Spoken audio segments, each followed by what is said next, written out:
Welcome into Hurrdat Sports Live, presented by Next Gen Male Medical. Okay, what am I walking into? Is this Surly Coach Rhule, or are we? No. I'm saying, like, where would I be? Like, I'm in my office. I thought you might have been recruiting. You were out the other day. I didn't know if you were back. Yeah, no. So the rule is head coaches can't go out in May. Yeah, April, May, we can't be out. So I don't know. That doesn't make a lot of sense to me. But so I do a lot of like, donor related stuff right now, and go see people and do stuff to help the program. But I can't. We have recruits here, so we actually have a kid here today. So I can visit with people when they come visit us. Oh, what? So when is that? When are they going to change that? Do you think of when it can be out? Like, why are coaches limited? Yeah, I mean, it's like when we go out in January, assistant coaches can do home visits, but we can't do home visits for the next year's class. We can do like that, but all the kids are already enrolled. So it's a lot of there's a lot of rules that are vestiges of old times that don't make sense. I was always very proud, to try to go to every single player I was signing or recruiting, go to their house and sit in their home, and then when they came on their visit, have them come to our home, right? And if you remember, when I came to recruit Caleb, I came to your house. Yeah. And he came on his visit. He came to my house, right? But I can't do that anymore, really. So it's they've changed things. I don't know. The calendars, so much has changed. College football. I shouldn't even say college football. Collegiate pro football. It's so different now that everything's changing rapidly. Well, talking about changing calendars, obviously you guys shook things up this year with the spring practice and now basically flip-flopping winter conditioning and spring practice, right? Like, obviously I understand the reasonings for making spring practice early. What does that kind of do for you in the strength and conditioning part of things now, where that you've already gone through the spring portion? Like, how does that change, or does it change how you would normally run what is now kind of quote unquote winter conditioning? Yeah, I thought it was elite. I thought it was awesome. One of the things they did was they moved up the academic year here in Nebraska. They moved up the spring semester. So we started on MLK Day. We started a week earlier. So that was part of the genesis of this, right? So, normally spring football takes 5 weeks. We basically did it in 4 weeks, plus the spring break. So whereas before I always believed in 8 weeks of training, spring break, and then spring football, I think we got 5 or 6 weeks. The number escapes me off the top of my head, but we still got 5 or 6 weeks of intense training, strength and conditioning. Then we got spring ball, which we did it condensed, like when Damon was playing. It was a 4 week. You did it 4 times a week for 4 weeks, and they changed that rule. And then people started going 3 times a week for 5 weeks. And then now on the back end, we have 5 weeks of training again, and then we have them all summer. So, I like right now, like we did mat drills this morning. We're doing some of our toughness things these 2 weeks, and it's way different, Ravi. When now I'm sitting out there running a drill, I know I've already seen them play football, right? Yeah. So I know who can help me and who can't in terms of in the fall. I know what a player needs to become a good player. Hey, I was just having a conversation with a young man down at the cafeteria, Eric Ingerson, who's I think had a really good spring. And I was like, hey, what's the biggest thing you're working on? And he talked about it. I'm like, well, let's work on that every day in the mat drills or in the weight room. Like, you had a chance now to self-identify. Like, I have a thing here of every single player, and every single every single player and every single coach. Like, what's one thing they need to improve, and what's one thing that they're doing really well? It's the best thing they're doing, the thing they need to improve. And now they have extra time to work on that, right? So in a world that it's much more individualized now, probably with these kids today than it was 10 years ago, they can look at the football and now incorporate that into their off-season plan and then into their summer plan. I thought one of the unintended consequences of doing this, and Calandria he referenced it a little bit in the presser post-spring game, because guys kind of gravitated towards that quarterback room. Kalen is super likable. TJ's really competitive. But they gravitated towards Calandria right away too, even though he's got this bravado to him. And he said, when I first got here, we got right in the ball, so we got to bond over being on the football field and just playing ball. And I was thinking to myself, that has to have some advantages, because if I wanted somebody to get along with me, I don't want you to see me during downtime or like us just hanging out, because there's more of an opportunity for you to not to like what I'm doing. If we're collectively trying to get out there on the football field, you can get acclimated quicker to each other's temperament. Do you think playing ball early help with so many new guys on campus? Yeah, I think that's the reason why we did it, right? Like I think I think even like like it's one thing when a player played for me for 4 years and then over time they knew like, hey, this is what the offseason is going to be like. This is what this like. Okay, when coach says this, he really means this. Like I got it, right? Now, like you bring in 18 portal guys, whatever it is, you bring in 10 or 12 high school kids every year. That's a third of your team that's brand new, right? And so I wanted them to get to know Coach Rhule, Coach Holgerson, Jeep, in a football standpoint. So we might be getting on them about being in class on time or this, that, and the third, but I wanted to get to know them about football, and I wanted them to see us as football coaches, us to get to know them as players, how they learn. They're able to go out there and do some football stuff now, and they all know what they're doing because they went through spring football. I mean, you can teach, but until you actually go out and do it in spring practice, it's hard to learn. And so, we would be finishing up spring ball right about now, and Anthony would be trying to, figure out the playbook still, right? But he was able to do that early. Larry Miles, as a freshman receiver, was able to do that early, learn. And then, honestly, in a football team, you know Damon better than anyone else, right? Like, guys respect guys who play hard and know what they're doing. Yeah. And so some of those young guys came in there, or some of those new guys came in there and showed, hey, I'm a player. And, that allows them to earn respect, bond with each other. Now we can go back. And then the last thing is, a lot of guys were injured from the season or from preseason. They start to get cleared right about now, and they wouldn't have been able to do football. They're not cleared for football, but they are cleared for football movements and drills. And so you can get a Carter Nelson out there, and he can go out with Anthony or TJ and run routes and catch balls and work on his craft. So getting that done early, I think, had a lot of benefits. Coach, you mentioned, as you're getting into mat drills and stuff, working on toughness. You mentioned just now in with spring practice stuff with just guys playing hard and other guys respecting them for that. Obviously, you've been doing this for a long time. But especially now when, the rosters are more fluid than they've ever been, there's factors like NIL and stuff that make things a little bit wonkier than they've been ever before. How much, when you're looking across the landscape of college football and with your team, are you just looking at like, hey, if I can get guys that are tough and that play hard all the time, I'll be fine? Yeah, I think I never want to diminish talent, right? Sure. At the end of the day, like, you have to be big, you have to be fat, you have to move, you have to run well enough for your position, you have to be quick enough for your position. But once that you have that requisite amount, right, then I think both physical toughness and mental toughness are the differentiator, and a word that I believe in is grit. It was a great book written by Angela Duckworth. And, it's one thing to be tough and to undergo some physical pain or undergo, some adversity one time. It's like, who has the grit, the mental and physical toughness to be passionate and persevere no matter what over a long amount of time. I think that's the biggest thing in today's society. I see it with my daughter sometimes, right? Like, when I grew up, I knew, like, hey, man, Scooby-Doo comes on at 4:00. I'm gonna be home at 3:55, and hopefully this is the one that has the Globetrotters on. Maybe this will be a Scooby-Doo with the Globetrotters on. And my daughters, if they want to watch that episode or whatever it is for them, they can go on their iPad and they can just search that episode out and watch it, right? Mm-hmm. And if they want to go get something, they can pause, they go get a juice box and come back. We couldn't do that, right?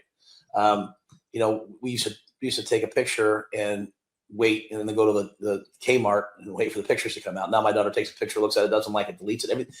I'm not complaining. It's just everything's so much more instantaneous. And so I think teaching mental and physical toughness, that's over time. We don't always all get what we want exactly when we want it. And most of us, when that happens, we just complain. We just feel sorry for themselves, or we blame someone else. And I'm looking for guys that can be physically tough, that will play hard, that look inward, not outward when things are not going well. And they will persevere through passion over a long amount of time. And so, that's the type of team we want to be. And that's not that we haven't accomplished that yet. Like, I thought our team 2 years ago on defense had some of that. Like, they would play hard every single game. Last year, obviously we had some ups and downs. And so to me, it's just continuing to try to develop this gritty mindset of just being the same guy every day, being unbelievably physical, playing unbelievably hard, and taking what you want. And so, I think that's got to be coached. I think it's got to be modeled. I can't change who I am because the end of last year did not go the way I wanted. I mean, I've got to be the same guy every day, or else I'll be teaching these players, hey, you know what the answer to do? The answer is to complain. The answer is to blame other people. The answer is to change. mean, you have to look at yourself and say, hey, what are things do I need to improve upon? I expect every player to do that, but you can't throw the baby out with the bathwater all the time. And I don't want players just changing everything about them. Just get a little bit better every day. And I think that's, those are the old school values, and they're probably more important now than ever before, in my opinion. One of the things I mean, and far be it from me to get inside your head, even though we spent an inordinate amount of time together. I thought one of the things that was interesting was just your revamping of the staff.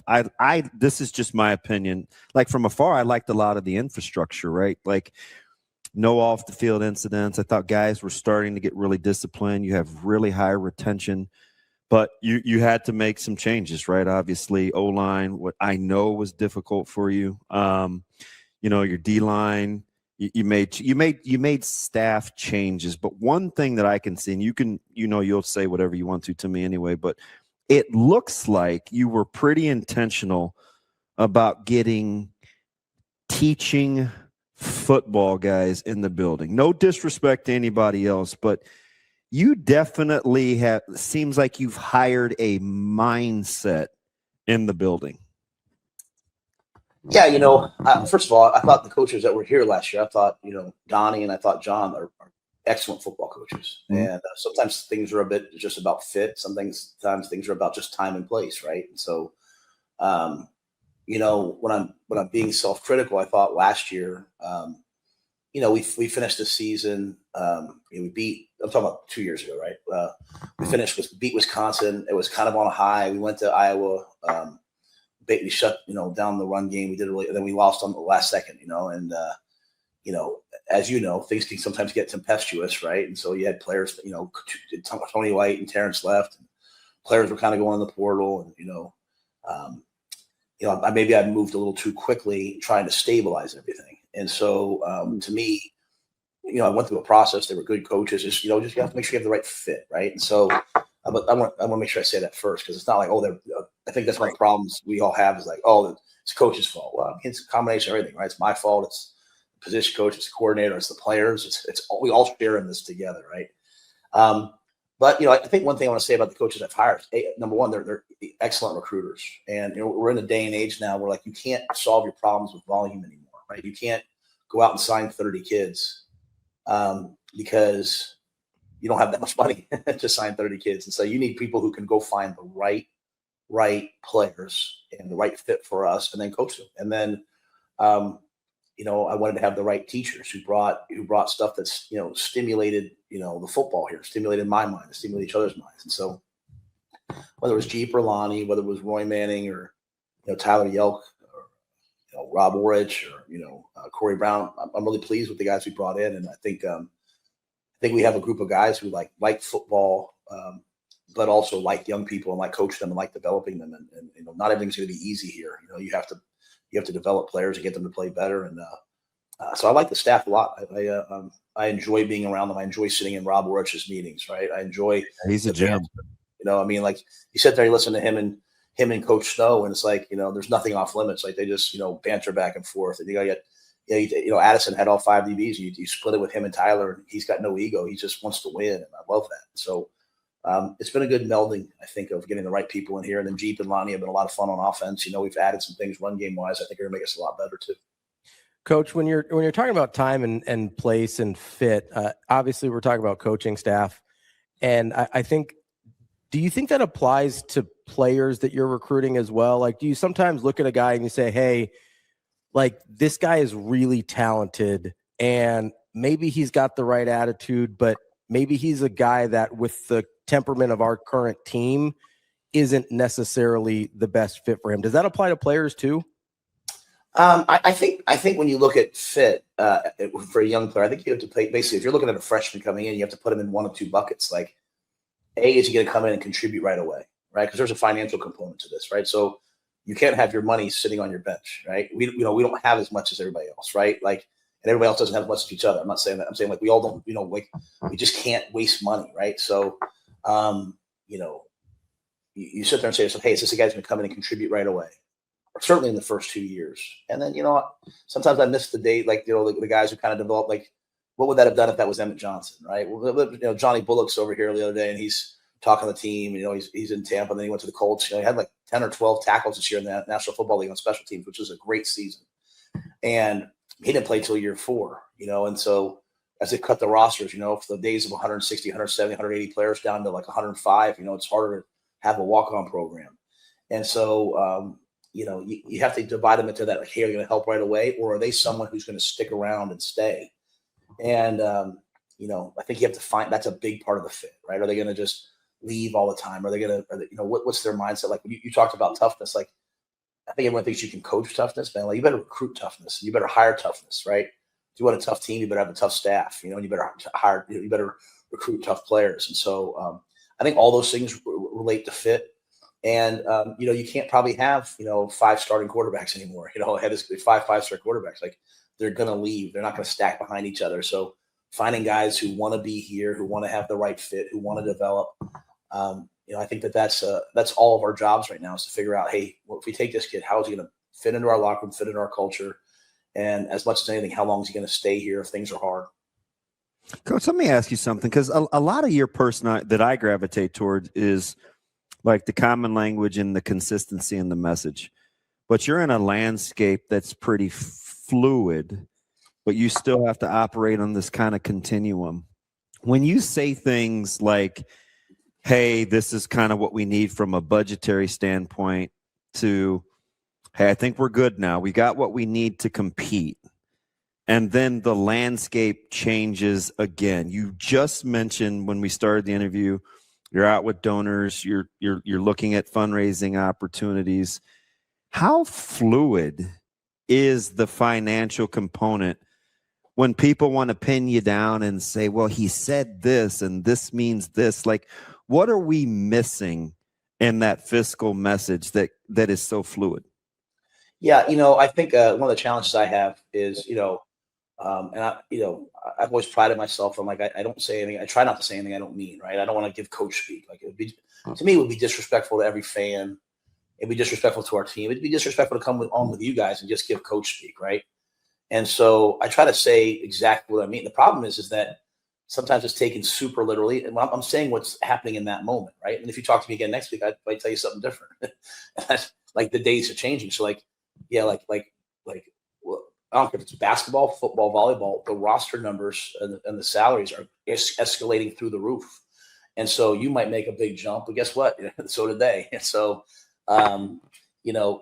I think the biggest thing for us as the head coach of Nebraska, and Troy Dannon, our AD, is amazing. He's worked so hard to get us more and more and more. And then you look at what Fred just did. Like, I mean, how awesome was that, right? And so it's like, you look at what wrestling did. I mean, like, so as the numbers ascend in other sports, each coach has to do the best they can to try to ascend the numbers. And, I would simply say, at the University of Nebraska, like, if we want to, we have 5 national championship trophies over there. Like, you were part of those great teams. If we want to be first, then like, let's output first, like, why not Nebraska? Like, why not Nebraska? Like, why does the state of Nebraska, why do we have to, like, not be at the top in terms of financial output? Like, it's when you think about Nebraska, you think about all the innovations, right? First, to have a Jumbotron, AstroTurf, training table, academic programs, the walk-on program, like, just such an innovative place that always figured everything out. Hey, how can we be great?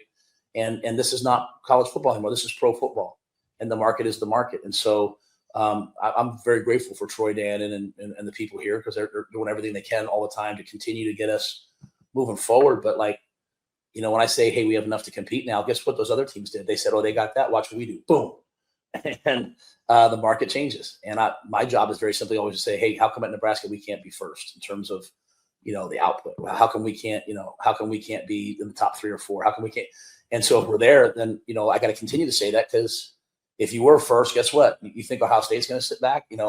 So it's an ever-changing market, right? I mean, I think there's going to be like 10 teams in college basketball that are like close to $20 million next year. It just is what it is. And so I'll still have people say to me, Damon, I don't believe in NIL. And I'm like, well, it believes in you because it's here. And but yeah, I mean, like I said, we have a great AD. We have great administration that's working on it all the time, right? All the time. And you have to be really, really creative. And what I do know is this is a very wealthy state. There's a lot of business. There's a lot of great agriculture. And I think the state deserves to have great athletics coming out of the University of Nebraska, and have great athletics. You have to have obviously good facilities. You have to have good coaches, but you need great players, right? I remember sitting there as a Penn State fan watching Tommy Frazier run through the entire defense on his way to a touchdown, right? I remember watching Eric Crouch catch 41 reverse pass. Great players make great teams. And so today's players cost money. It just is what it is. Coach, as you talked earlier about kind of self-reflection and self-evaluation, and as you kind of look back at your first few years at Nebraska here, how has your thought process changed? I don't want to say regrets, right? Everybody looks back and like, oh, I do this different, I do this different. But how has your experience the first 3 years changed your thought process about how you go about things on a day-to-day basis? I think the biggest thing has been just dealing with the portal rosters. You have to remember, when I first took this job, you could only transfer once, right? And so that then changed. And we probably could have moved forward faster if I would have gotten rid of all the kids that were here and just started over like everyone else does. But I'm never going to do that. Like, I got into coaching for kids. So if people don't like that, then I don't care what they think, because I don't respect the way they think. I'm proud that I coached Luke Reimer. I'm proud that I coached Grant Taggy, and I wouldn't give up my year with those guys for anything. Those guys came out 4 games in a row, 4 or 5 games, whatever it was at the end of that year, 4 or 5 games in a row, and battled and laid it absolutely on the line for everybody and trying to get to a bowl. And, you remember the next year, my wife and I, that wasn't like a budgetary. We paid for those kids to go to the bowl. And, that might seem like nothing to people, but like, I don't know how else you can tell people like you respect them and then other than give them a great experience. And so, what could we have done it faster? Had we done that? Probably. Should I maybe, Ravi, have sat there and said, you guys don't understand how bad this program is? Like, do you understand how bottomed out everything is here? I probably could have done that, but I don't want to do that. How does that help you in recruiting? But I think the biggest thing is dealing with like the portal, dealing with transfers, dealing as those things have changed. Like, going from NIL era to raising NIL to now rev share plus above the cap dollars. I mean, it's just all changing. And, I'd say like if I took another job next year and I left here and took, Ja'Cory Barney and Vincent Shavers and Isaiah Mosey and Mekhi Nelson and all those teams, I'd probably start pretty hot at the next place I went to.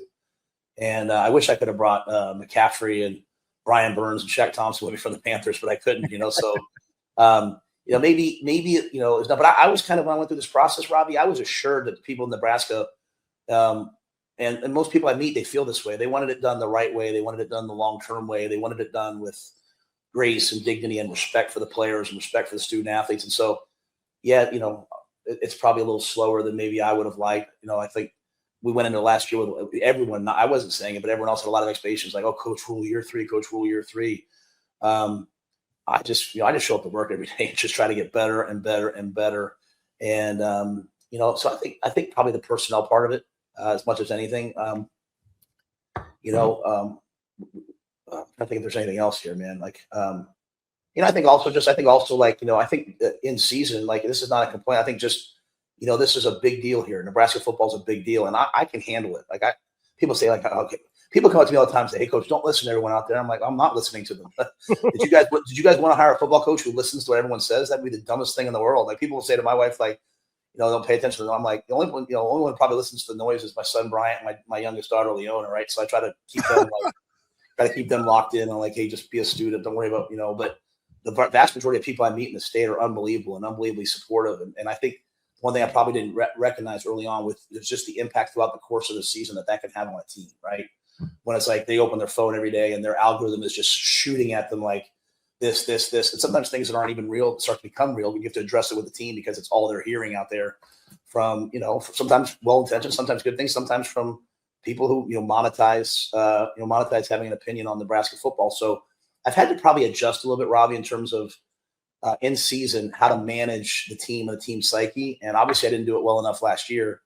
And so that's why, this offseason, we're really focusing on grit and brotherhood, like, hey, let's be a gritty team that just shows up every day. It doesn't worry about what people are saying. Let's be a team that plays for each other and that brotherhood for each other. So I think those are probably things that are probably more real here. I've had guys come here from the SEC and they're like, wow, this is different. And it's what we use to sell in recruiting. I don't want it to change. when I say this, I don't want it to change. I want to matter, and I want to be important, and I want every person in this state waking up every single day having an opinion about what we did the day before. I love that part of it. I'm just not going to change, bend to people's opinions, but I do listen to I listen to people I trust, and I listen to all the coaches and staff and players. So I don't know if I answered your question, but I think those are some things. But I don't live a lot of world of regrets. I try to take what happened last year and the year before, always self-reflect. What can I do better? What can they do better? But I don't think of it as a regret necessarily. I just think it is growth and trying to be the best coach I can be for the state of Nebraska next year. How do you balance the things that you're like, hey, this didn't go the way we wanted to at the end of last year. Here are some tangible changes that we could make versus like, hey, our starting quarterback wasn't there for the last third of the season. That matters too when kind of evaluating results versus process and how last year ended. Yeah. Okay. So that's a great question. I'm going to give you the most honest answer I can give.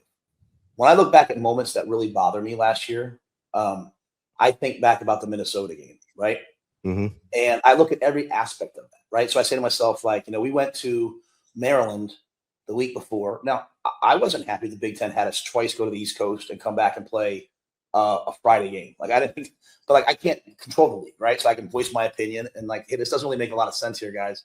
But the league's got to do what the league's got to do, right? So I look at that Maryland game and it's man, we were up 14 twice in that Maryland game. And had we just played better and put them away, then, you don't have this emotional comeback win in the fourth quarter, which drains you a little bit, right?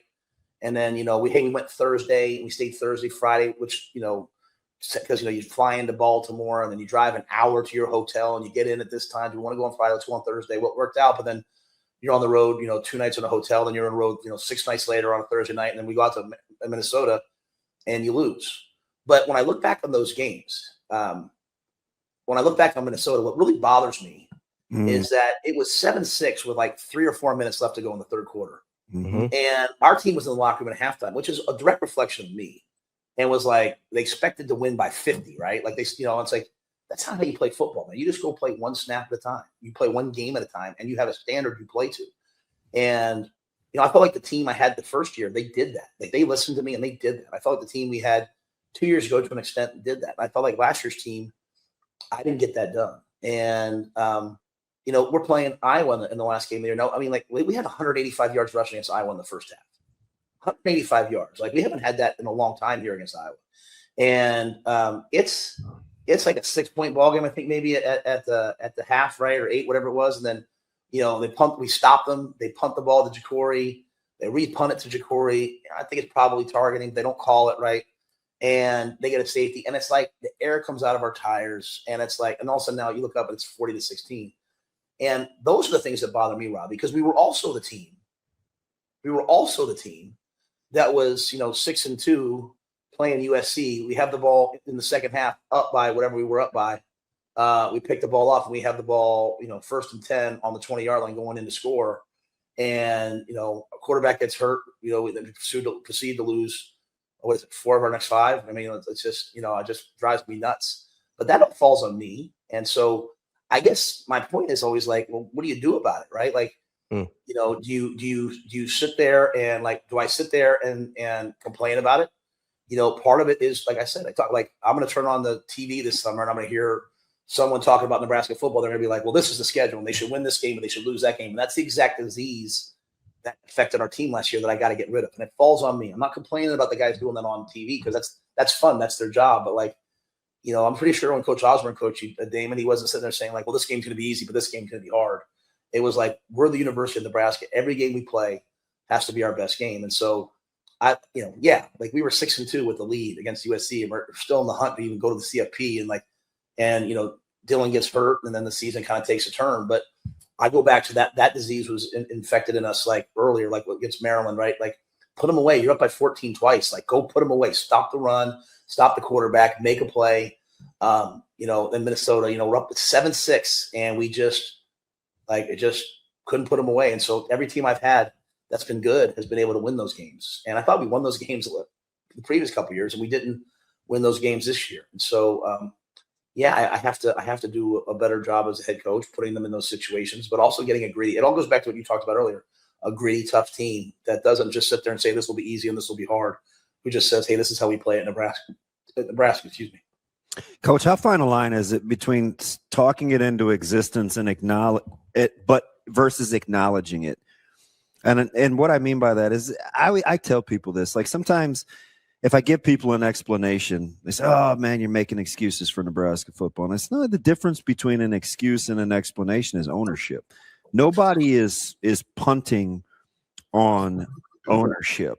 So when you're talking about your team's emotional ebb and flow, you haven't talked much about like needing good players, right? It's grit, it's toughness, it's not folding when it's 7-6. It's the belief factor. How do you move from talking about it too much versus just expecting an outcome, even though you know you can pinpoint kind of where it goes south, right? Just emotionally have been a little soft. Like, how do you address it without dwelling on it? Kind of like if I fumbled right? Like, hey, you need ball technique. I don't want to be thinking about it. I just want to carry the rock. Yeah, like I think what happens is people will hear me in a press conference, they'll hear me here, and they'll be like, oh, well, like they're not here every day, right? Like they don't hear, like we're constantly working at this. We're working at this better for ourselves. So it's like, it's not, we don't make excuses. Like if you ask me a question, I'm going to answer it. If you don't like the answer, then don't ask me the question. Right? Like, I mean, I think part of this job is being unbelievably transparent. The people in this state, Nebraska fans, are too smart of football fans to go up there and lie to, right? There's more people at a Nebraska press conference than I had when I was in the National Football League. The reporters are all well informed. They know football. They're smart. The fans are smart. So it's like, don't I owe it to everybody to be honest and say, hey, this, and this? If you don't like those answers, that's fine. But I'm just trying to show you respect by giving those answers. I think with our team, like, I think this is the year that we're gonna have to just move beyond like this. Like I said, I think we were the youngest team in the Big Ten last year, and we've gotten older fast, right? Both through the portal, but also these guys are growing up, right? Like I brought Ja'Cory Barney and those guys here to help me change the culture. Well, now they're juniors, and I'm in the Matt Rhule today, and they're out there and they're leading, right? And they know how hard this is. They know what to expect. And so when I talk about the things that have affected us, I'm not saying that they should affect us. Does that make sense? Yeah. I'm saying this is what has affected us. Like Coach Snow says to me, he's like, I'm just like, we're so tired of hearing about our schedule next year. You know what I'm saying? Like, we literally use the schedule. We literally use the schedule to recruit these players to come here. Like, hey, you should come to Nebraska this year, man. We're going to play Ohio State. We're going to go play Oregon. We're going to go play Indiana. We're going to play the 3 teams that went to the CFP. Oh, by the way, we're going to play Illinois, who's a top 25 team, Washington, who's a top 25, and Iowa, who's a top 25 team. Now, you're going to play 6 top 25 teams at a minimum. You should come here because we want competitive, tough dudes. And now all of a sudden we're going to be like, well, man, Murderers Row next year. No. So we can acknowledge that we have quite a challenge in front of us, and that excites us. I can acknowledge that, hey, our team sometimes listens a little bit too much to the outside noise. And that's a challenge. I mean, I say that because I'm accepting that challenge. Like, I'm going to make them hear me better this year. I'm going to make them hear each other better this year. I'm going to listen better to them maybe this year. Like, I promoted Jamar Mosey to a assistant head coach, and he runs my academic meetings now. He runs my he runs the Unity Council now, right? He's meeting with them all the time. And I've just said, hey, you take this, man. Like, you affect these guys. And so we understand the challenge. And I also have to sometimes remind them some of the, Damon, we're one of, I think it's 3 teams to be top 30 defense each of the last 3 years. I talked about that the last week or so, where you're actually one of 5, only one of 5 to spend to finish in the top 30 in defense. I bring that up a fair amount. And I'll say like to Ravi's point earlier, like, we've had back-to-back winning seasons for the first time in 10 years. And people think I'm saying that to talk about how great we did. No, I'm actually just making sure everybody remembers how bad it was before we got here. Like, what happened the previous 10 years that the University of Nebraska can't have back-to-back winning seasons? Like, so yeah, we're not happy with where we're at.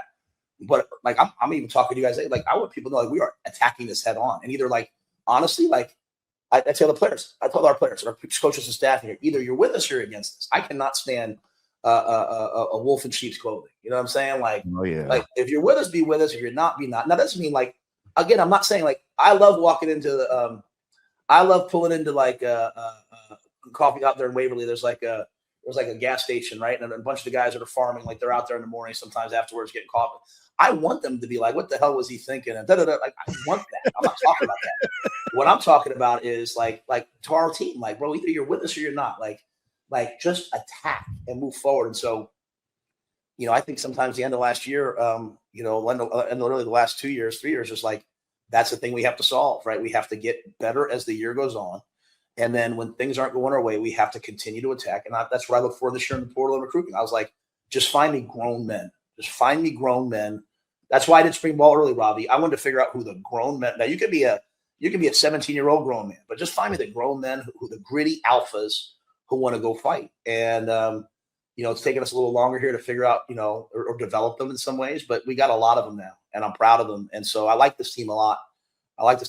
And I'm excited to see what they do. And but if that makes sense. Like I'm not going to talk about, like, I'm not going to get to next year, Damon, and be like, hey, run the road. Like I'm saying, sometimes say that to you guys, because you guys like football. I like talking to you guys about football things. But with this team, it's going to be about freaking playing one snap at a time, attacking every single play, every single day, being the same guy, and just being gritty. Passion plus perseverance over time. Let me ask you something. This is fascinating because you do have a chance with just a modicum of success this year, looking like football, landed on the line. You do have a chance to really flip and be an older football team next year, but you can't fast forward because you're a big stay in the moment guy. But there's just a lot of cannibalism, right? That I think you're. I don't know if you're trying to shield your guys from or not, right? You got other programs that are winning, softball, right? Winning, baseball, winning, basketball. Coaches, you have a fantastic relationship with, right? The Mannings, the Hoibergs, guys you rock with. And you hear this, well, it really turns up the pressure on. And I'm like, yeah, you know what, guys? I don't know. I think he's other-centered. He's for other people. His job is going to be his job from an aspect standpoint, regardless of what the other sports do. Do the guys, or do you catch wind of them scorekeeping with other sports? Because we do it real easy in the media and amongst the fan base. Yeah, I don't hear that, and I think I want all the other sports to win. I think you want to create both a culture of excellence, and to quote the great North Carolina soccer coach Anson Dorrance, like, you want to have a cauldron of competition, right? So, I loved, I went to all three basketball team games, NCAA tournament games, right? I love Amy Williams, and she's been to the NCAA tournament for the last 5 years. My daughter played volleyball on Saturday, and Harper Murray comes to the game to support her. I love the women's volleyball team. You invite Coach Manning to practice. Yeah, Coach Manning comes to practice. Coach Oates and Coach Ward, sometimes they'll come over. Like, recruit was in for basketball the other day. Like, I got to go talk to him and meet. I mean, like, we all work together. So, like, like, Damon, would you respect me if I said, man, I'm really feeling the pressure because baseball's winning? No. Like, would you respect? Would you respect? I wouldn't even respect it at all. Like, if I'm doing my job any different because of what's happening around me, then I'm not who I say I am, right? Like, so no, I don't think anything of it. I was fired up the other night when baseball came back, and then proceeded to be great. I love watching Jordy Ball and the softball team. I can't wait for Big Tens and track. I love Coach Cornell. But we're worried about us and us alone. I think it's all that kind of talk is really, it's not who we are. That it's fun to talk about on a show. It gives someone something to talk about. But like, we're out there at 6 a.m. this morning. I was in New York City last night. I get home at 2 o'clock in the morning. I'm in the office at 5:30. Like, you think I'm doing that because I want to keep up with DBK? I'm doing that because that's my job, man. Like, and I'm assuming she's probably doing the same thing, knowing her. So yeah, man, we're just worried about us and grinding, but also very proud of everyone that's around us. Coach, let me get one more in, Coach. Okay, go ahead. How I got 14 minutes, so I got to be on the field. Listen, I'm not even going to take it that long. This is it for me. That's what he says, Ravi. That's what he says, Ravi. Hey, listen. Well, there you are. You started out a little surly. Now you're back. You tell me you got 14 minutes. I'm probably going to take all of them. So, I am curious because we haven't really talked about this since the Board of Regents and the stadium expansion, right?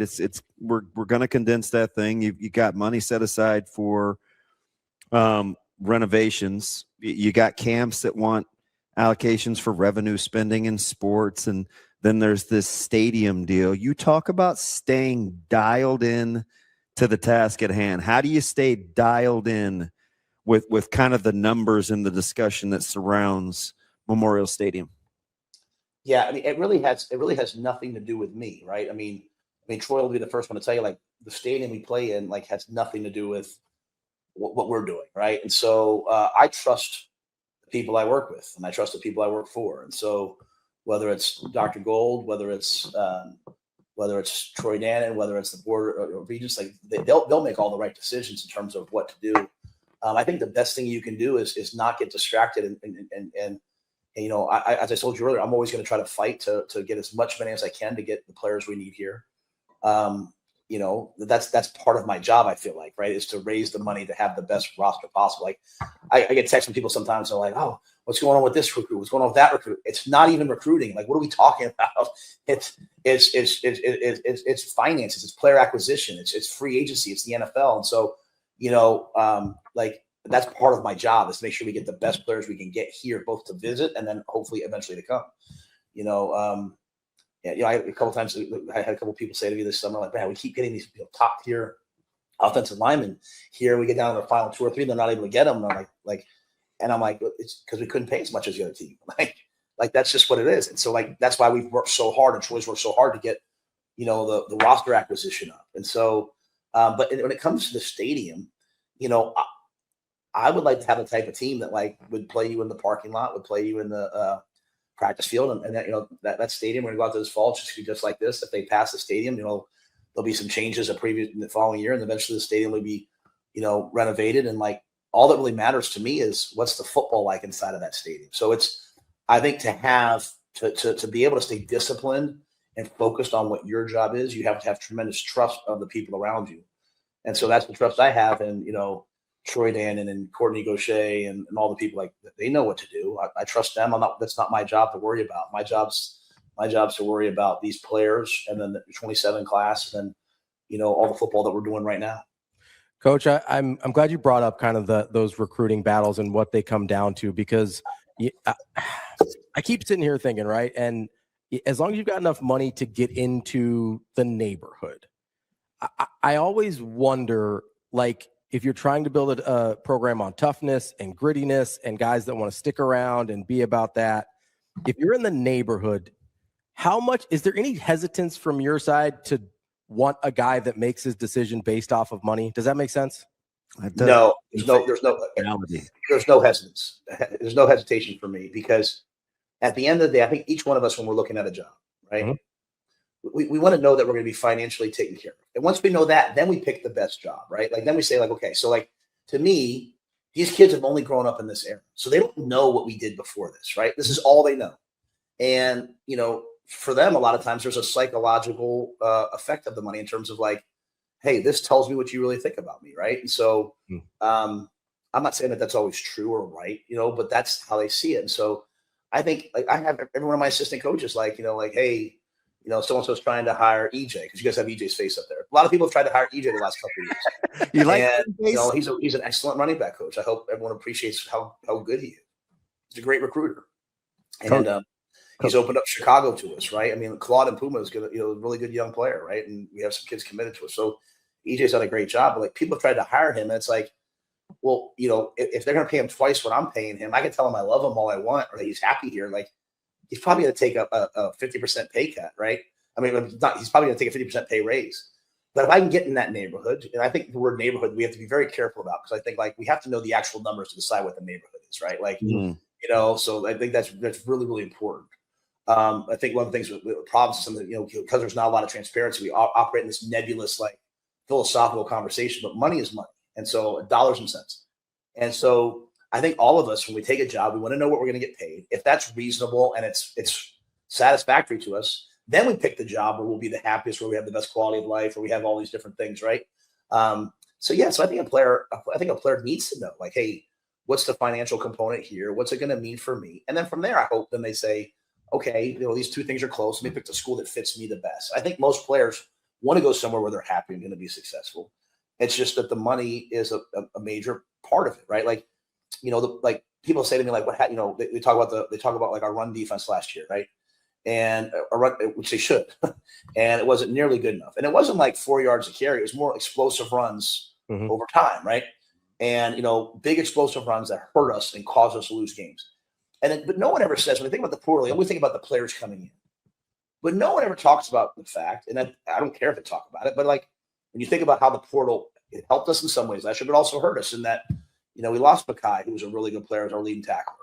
We lost Jamari Butler, who was one of my favorite players here. We lost Prince Will, who went to LSU and tore it up, Ole Miss and tore it up. So you take three guys who played a lot of football for us and take them off that defense, and you lose Ty and MJ Sherman and all those guys, man, like that starts to really, really affect you, And so I'm anxious to see everyone wants me to get rid of everyone that played last year. Wait till you see how Cam Lenhart plays this year. I feel really good about that. I feel really good about Riley and the guys we've added. I feel really good about Waneri and Cade Petschok. I mean, those guys were all a year older. But I think there's something too, like you have to just admit the money's the money. Like I remember when we had McCaffrey and we redid his contract, like he was going to play hard no matter what, but he wanted to know, like he deserved to know. And, we did DJ Moore's contract. They deserved to know that they were going to get paid in a manner requisite with the market for how they played. And once they knew that, then they could go back to focusing on football. I think it's the same thing in recruiting. Have you seen immediate dividends, at least emotionally, with moving your practice times? I'm always curious because you study so much data. Yeah. So I've gone back and forth on the practice times the first 2 years in terms of what to do, and I stayed with the mornings. And really, there's really two components to it, right? When we talk about like you talk about like the Big Ten as it was, right? When both before I got here and then my first year, there was like the Big Ten West, right? I remember my first year, like I think every flight was like an hour and a half. Right now we're on the plane for 3.5 hours, right? You fly in the East Coast, fly to the West Coast. So, I wanted to get more sleep during the season. I wanted to be able to sleep in a little bit longer, right? So, if you tell people that they have, you have to have breakfast done before 7:30 and meetings start at 8 or before 7:30 meetings start at 8, they're going to get here at 6:15 every day, right? Which means I got to go 5:30. And so that had an impact on young people over time.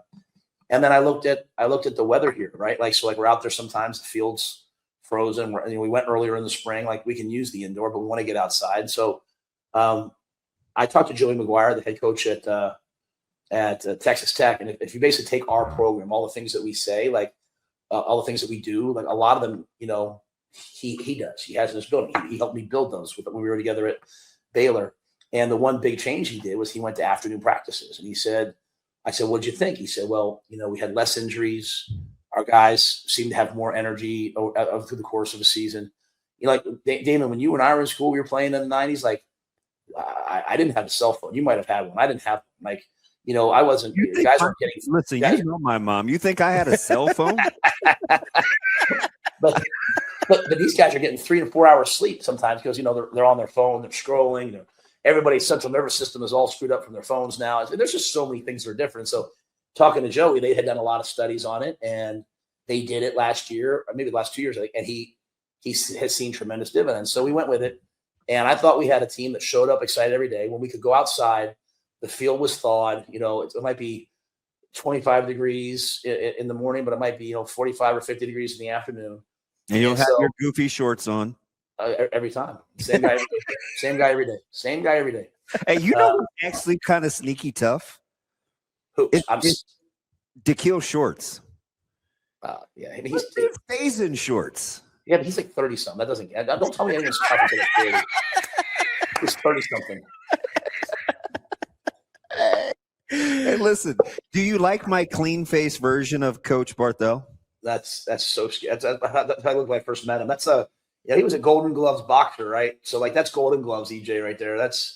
I way prefer the bearded, a little bit heavier version of EJ to that guy. Oh no, you did. That's what I told him. I told him he needs to get bearded EJ up there. I'm gonna take a shot at him and say, look at that guy. That guy's like 220 pounds of like boxing fury right there.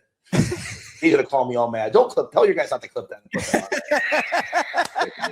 Austin, don't clip it. Coach, I got to ask you because I'm sitting here and we're big NFL draft guys. Obviously, you spent time in the league and you're trying to get your guys to the league now, and you've You've had a really good. I know where you're going with this. You've had a really good track record of that across your stops. I keep wondering, and I'm looking at all these guys. No, he's mad. Just say it. Yeah, I'm mad. I'm pretty mad. I can't understand how anybody has watched tape of Sierra Wright and isn't putting that guy on mock drafts and everything else, especially when you look at like what he did to a guy like Mekhi Lemon and what he did throughout the season where people didn't even want to throw at him. Like, what am I missing about what Sierra Wright did last year that he's not getting the draft love that I think he should? You're 100% right. I've talked to all kinds of GMs and people. Like I remember, I tried to get him in the Senior Bowl, and he didn't get in. But we got him in the East West Shrine Bowl, right, or whatever it's called. And I was down at the Senior Bowl. I go down the Senior Bowl, and I think people are probably like, "Why is he at the Senior? Why is he doing?" Well, I'm down there. I'm talking to Drew Fabianich, who's a great dude who's running the Senior Bowl, and I'm like, "Listen, if a guy drops out, man, Sierra crushed it at the East West Shrine game. Bring him in." And he was like, "I don't think anyone's going to drop out." And later that day, something dropped out. The next day, Sierra was there, and he showed up, and he competed, and he was tough. And so all the scouts I talked to, he interviewed well. I think people, whoever drafts him or gets him, is going to get one heck of a football player, one of the best leaders I've been around. A guy that came here, as sort of a young man and is leaving now as a grown man. Like when I think I'm looking for grown men, that's what I'm talking about here. So I think he's a guy that has outside, inside flexibility. He can play in the slot at nickel. He can play outside at corner. He can play on special teams. I think he's a pro, and he'll play for a long time. So I agree with you completely, Ravi. People, if they're not looking at him, they're missing the boat. How about Lutovsky, man? He seems like he's flying under the radar, maybe an undrafted free agent guy, but he's got all the tools, man. What are we missing with Lutovsky? I talked to, in pro day, I think he really helped himself at pro day. He had a really good RAS score too. What score? Well, they do like these predictive measures of guys, and like I'm an awesome. I just didn't hear what you said. I was going to say, yeah. I'm not interested in you making fun of me. Like, I'm not making fun of you. No, I just couldn't hear what you said. Bro. You've been good. But I think he's a guy that could get drafted. And he's really powerful, explosive, big. His best football's ahead of him. He's kind of a lingering knee, so he might have a couple of medical questions that he's battled through. I mean, it's a hard thing. Like people sometimes will say things. I'm like, how many of these guys play? One thing about these kids, like Henry Lutovsky played through a lot of pain. He practiced through a lot of pain. I respect that. I can't tell you how much I respect him. And so I think he could get drafted, though. I think he has a chance. I think someone will be smart to draft him because he's got all, to your point, he's got all the measurables. He's played a lot of good football. He's played in the Big Ten. Coach, it is right on the dot that we got to let you go. Thank you so much for joining us today. We appreciate the time, and hopefully we'll talk again soon. Hey, can I make the reservations or what, man? Like, what's going on? I got a spot. What spot are we going to? I'm not going to tell you. Just say yay or nay. Is Ravi coming? No. Let's go. Is that an invite? Are you being serious? Yeah, I don't think I've ever met Ravi. Ravi, have we ever met? We met at Big Ten Media Days in passing, but I'm talking about. When I say meeting, I'm sorry. I mean like outside of actual work. We have not met outside of football. So why does Damon want to bring you? Okay, it's fine. He can come. He's afraid that people like me more than him. That's the problem. All right. You make the reservation. Let me know. You got it. We'll see you soon. Guys. Thank you. Appreciate it, Coach. That is head coach Matt Rhule.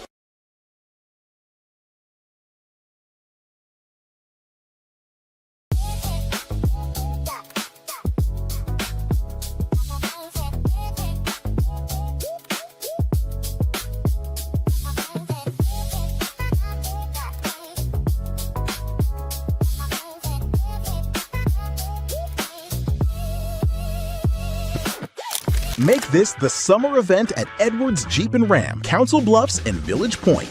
Lease the 2026 Jeep Wrangler Sport S starting at $289 a month. Built for the road and ready for summer. This June, the savings are as big as the season. We've also got the 2026 Ram 1500 Bighorn starting at $399 a month or finance at 2.9% APR for 72 months. Don't miss this pitch. Slide into savings at Edwards Jeep and Ram, Council Bluffs and Village Point.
It's time to slide into savings at Edwards Chevrolet. Lease the 2026 Chevy Trax LT for just $349 a month. $0 down with your first payment due at signing. 2 great Chevys, one big June event. Slide into a 2026 Chevy Equinox LT for just $399 a month. $0 down with your first payment due at signing. Get to Edwards Chevrolet today. Together, let's drive.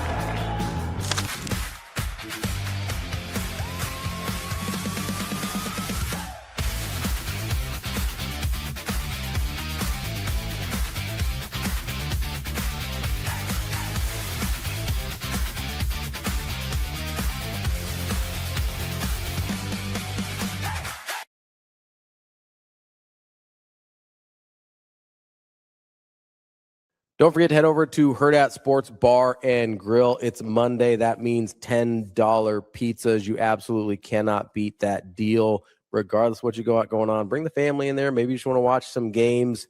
The $10 pizza deal is elite. Make sure you get over there to Hurrdat Sports Bar and Grill. Always great food, great drinks, and a great place to watch your games or just to hang out. Head over to Hurrdat Sports Bar and Grill.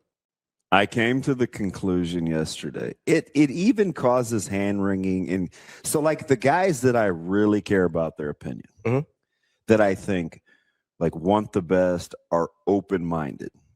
I tried to give a heads up. I'd say, hey, you may want to hear this in its entirety. Sure. Before we do anything, we may want to hear this in its entirety. Some guys, it was like, oh, yeah, I get it. Other guys were like, big year, man. Still got to win. Yeah. Duh. I know.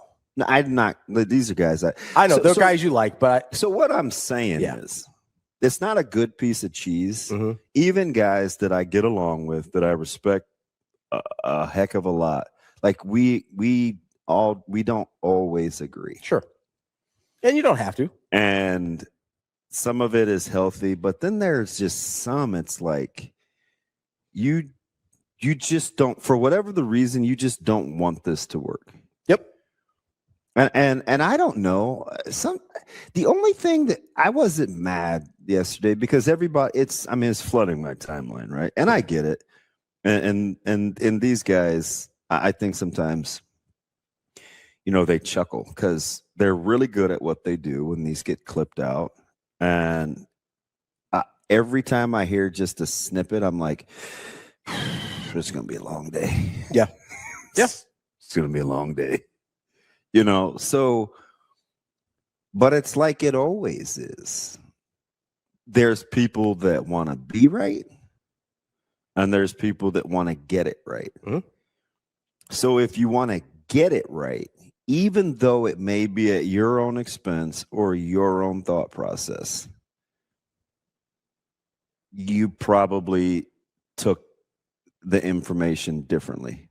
If you want to be right and you have a preconceived notion, then you probably took the information differently. Yeah, it was kind of stunning how differently people responded to it. To the exact same information. The same clips, and yes, the context matters, right? Like the way we do this is and those weren't softballs. No, I felt like we were asking real questions. I felt like those were, and it was intentional, right? Because I want to know some things. I think you want to know some things. The only thing that I held back were specific names. I asked everything I wanted to ask. Which part? When I'm talking about different type of players, if he would do the Dylan thing over, doing things differently, I didn't want to put him in a spot where he had to potentially disparage or sound like he was disparaging a kid. Because I know how this works and how things on the internet work and clip outs and things like that. I didn't want to put him on a spot where he had a bad soundbite because that isn't really fair, because I can ask the question and get the answer I want without putting him in that position. Yeah. So I don't want to do a gotcha moment just for the sake of, but if I get him to say Dylan Raiola and he wouldn't do it again. You could tell though, like he was, because he thought about it. Like Sip sent me so there were a couple guys I was pretty surprised just on their take. And I'm only going to use Sipple as one of the 35. And hopefully he won't be mad at me. I don't think. Well, I think he's a little scared of you, so he won't be mad at you. Why would he be scared? He's constantly he pushes back. He plays the victim here, but he constantly he goes, Jesus, I'm watching this interview with Rhule. This is incredible. He's incredibly locked in. I said, yeah, I can't believe he just let us ask him anything, but we just went with it. He said, I believe this sort of interview is incredibly helpful to him in the program. Text you tomorrow. I'm only halfway through. I got to dig in. Yeah. I think that's and I don't think Sip has been overly flowery about the program. Like, I think that's far from an accurate description. Not that but I also don't think Sip is a guy that's. And you don't have to be. No, I don't. I do want you to have an open mind, though. Yeah. Like, it's, my, I told you the other day, a guy that I rock with, Jay Urban, right, on Twitter, when I said, because it got clipped out without the context of what I was saying, I was talking about the two of the things that really upset me, just because I'm around him enough and I kind of know his heart. Yeah, the work ethic and the authenticity. Yeah. And Jay was like, God, are people really saying this? And I was like, you're my dude. You can't really. Yeah. Go look at the response to the clip yesterday and you'll see people saying it. Exactly. That's all it was. Yeah. That's all it was yesterday was, guys were like, oh, if you too busy with, traveling or too busy with the podcast or, oh God, this guy could sell me anything. Like that's all from the negatives comments. From the negative side, that's all it was. Yeah. Yep. There was, and I'm like, we can't act like I'm making this up. No, it was a lot of salesmen. Yep. It was a lot of, that was maybe the, well, yeah, duh, is the, we just got to win. That's the, well, yeah, duh of it all. So the guys that I probably, and it's interesting. Like I don't really know the opinions of like somebody that I think is actually like thoughtful, like a Zadiska. Sure. He's not like clickbaity. Like he's, and he's a guy that I could have like a back and forth with without somebody having to be right. Like we could just process through it. And he'll want to process through so things. I didn't talk to like everybody that would think like that, but of the guys that I think that are like that, I think at the end of the conversations, it was a lot of winning will cure a lot. And I'm like, yeah. It would. Yes, it will. But then all of a sudden, like, is it more believable? Because I thought it was interesting yesterday listening to Bykoff talk about Signet. He said everything he says come true. Yeah. When you win, you get that benefit of the doubt. So you can say anything. Yes. 100%. Right. And I've also seen it go the other way where guys that won a lot, that would say a lot, and there would be those of us that are like, I don't know, man. Yeah, I don't know. That's how I felt about Dabo. You know what I mean? Like, I think that Dabo's the best example that I can think of. So it's where I just wasn't buying what he was selling, no matter how much he won. So it was like it goes both ways. I still ultimately, unfortunately, it hurt like hell. Unfortunately, I think a lot of it boils down to two things: whether we want to be right or not. And if we like the person. So that's the thing that bothered me yesterday more than anything was because there were people that I know for a fact, and I'll name this one by name because he's been very public about it. Like Scott Shanley, for example, had a quote tweet of one of our things. You guys have a different history than I do. No, for sure. I rock with Shanley. That's totally fine. But Shanley, I mean, from literally, and he cannot like Rhule, and that's fine. You know what I mean? But what I'm saying is, like, this is just I'm sorry. I just want clarity before you rant. Yeah, you're good. I know you're going to go in on this because you had the interviews with him. This is just, is this like what vantage point is this? So this is because I'm giving you a friend, so that doesn't. The I don't know how only credible vantage that is point I have for Shanley is I interviewed him when. Ironically enough, I was filling in for you when you left the old place. And that was during the time period of Nebraska looking for a new coach that ended up being Matt Rhule. Fair. All right. So, and at the time on that show, he was I believe, a weekly guest or a semi-regular guest at the very least. So I talked to him with our old friend Gary Sharp several times over the course of this process, including, I believe, right after he was hired. It was either his camera work is sick. It was either right before or right after he was hired. It was when it became pretty apparent that it looked like it was going to be Rhule. So that is my context. That is the only interactions besides seeing him on social media that I have with Scott Shanley. So I want to make that very clear. I don't know him as a person. It is just the interactions I had with him a few years ago and on social media. Okay. And the thing about him was he was out even as the idea of him as a candidate immediately. Okay. Which is fine. That's fine. But it always appeared to be weirdly personal for some reason. I know that they shared a division when Coach Rhule was, Shanley was doing work with the Saints.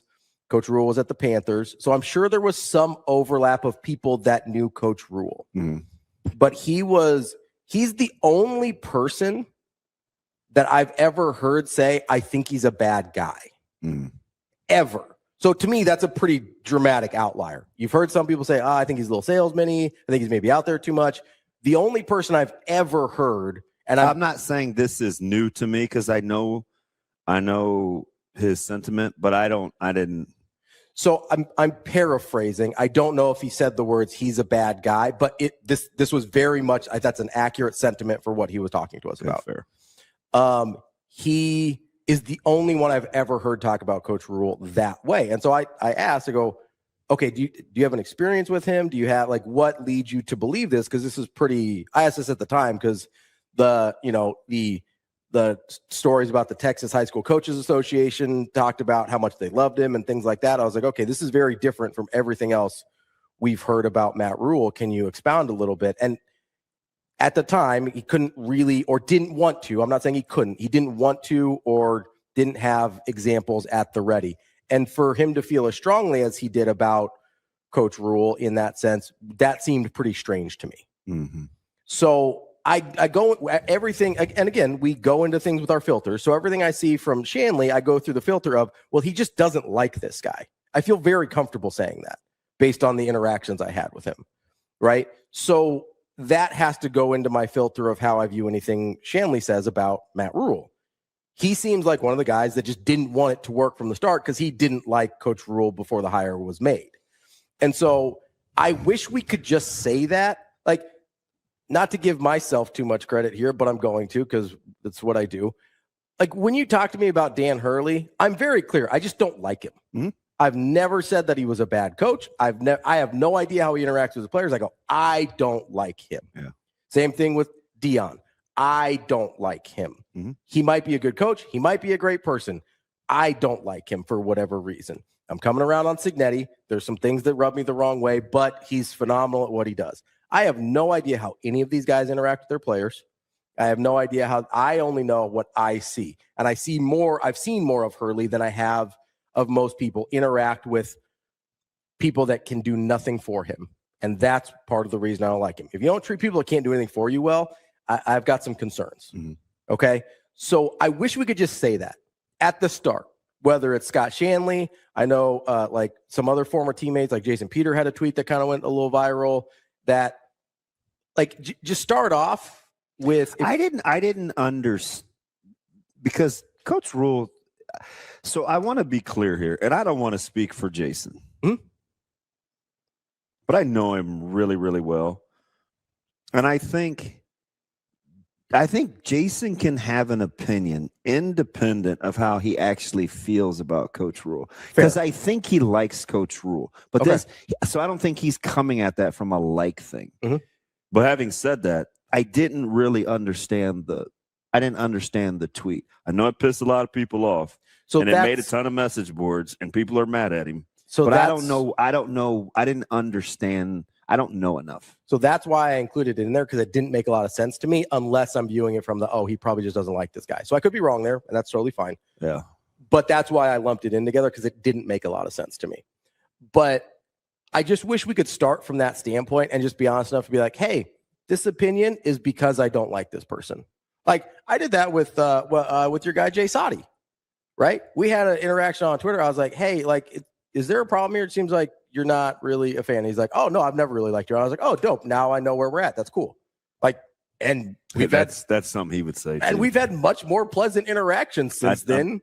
You're gonna laugh at me. I'm telling you, he's a good dude, which is fine.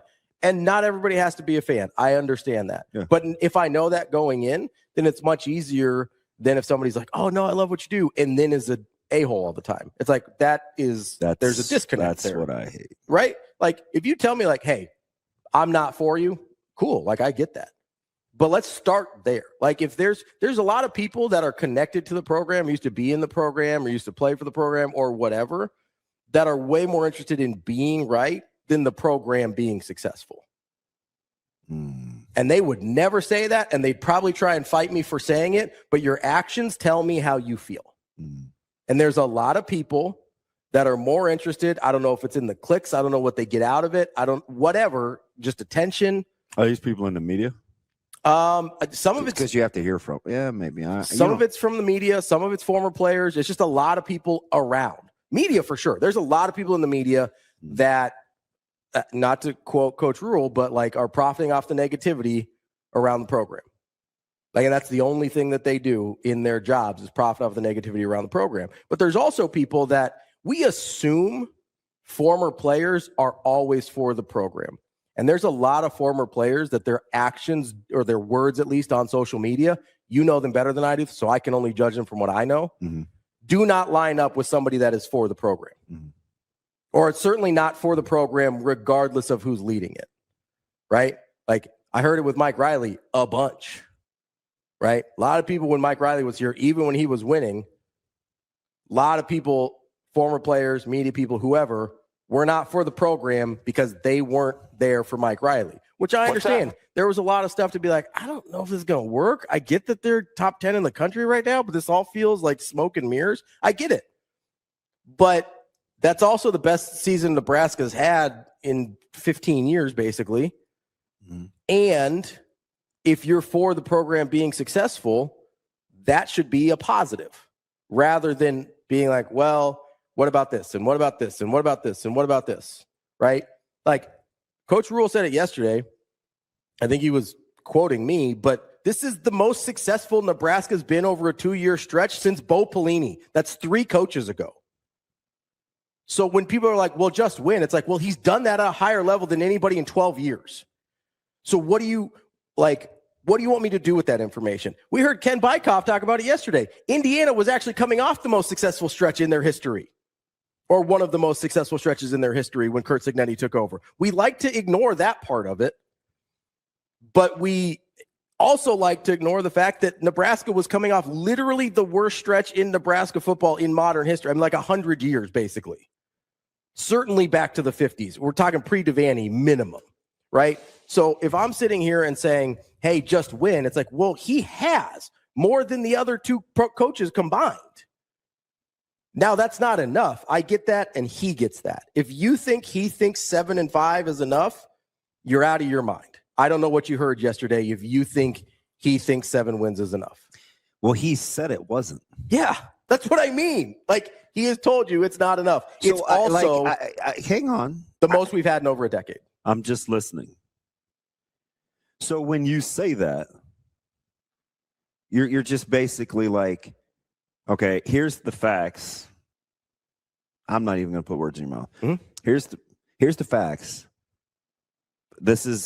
I can put this here. All right, what's the point? 2 things can be true at once. My point is, I mean, for him, because I just want to make this. Yes. I'm just getting clarity. This is my point. My point is, we refuse to acknowledge that real, tangible progress has been made under Coach Rhule. Okay. Every time we hear something negative about it, it's like, well, he's a used car salesman and they haven't won and whatever. And it's like, okay, I get they haven't won as much as we want them to. That's universal. Everybody agrees with that statement. They have not won as much as we want Nebraska to win.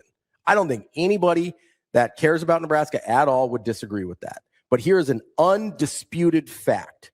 they have also won more than any team that Nebraska has had in 12 years. So both, as you said, both those things can be true at the same time. It's not enough, and it's still dramatically better than it was.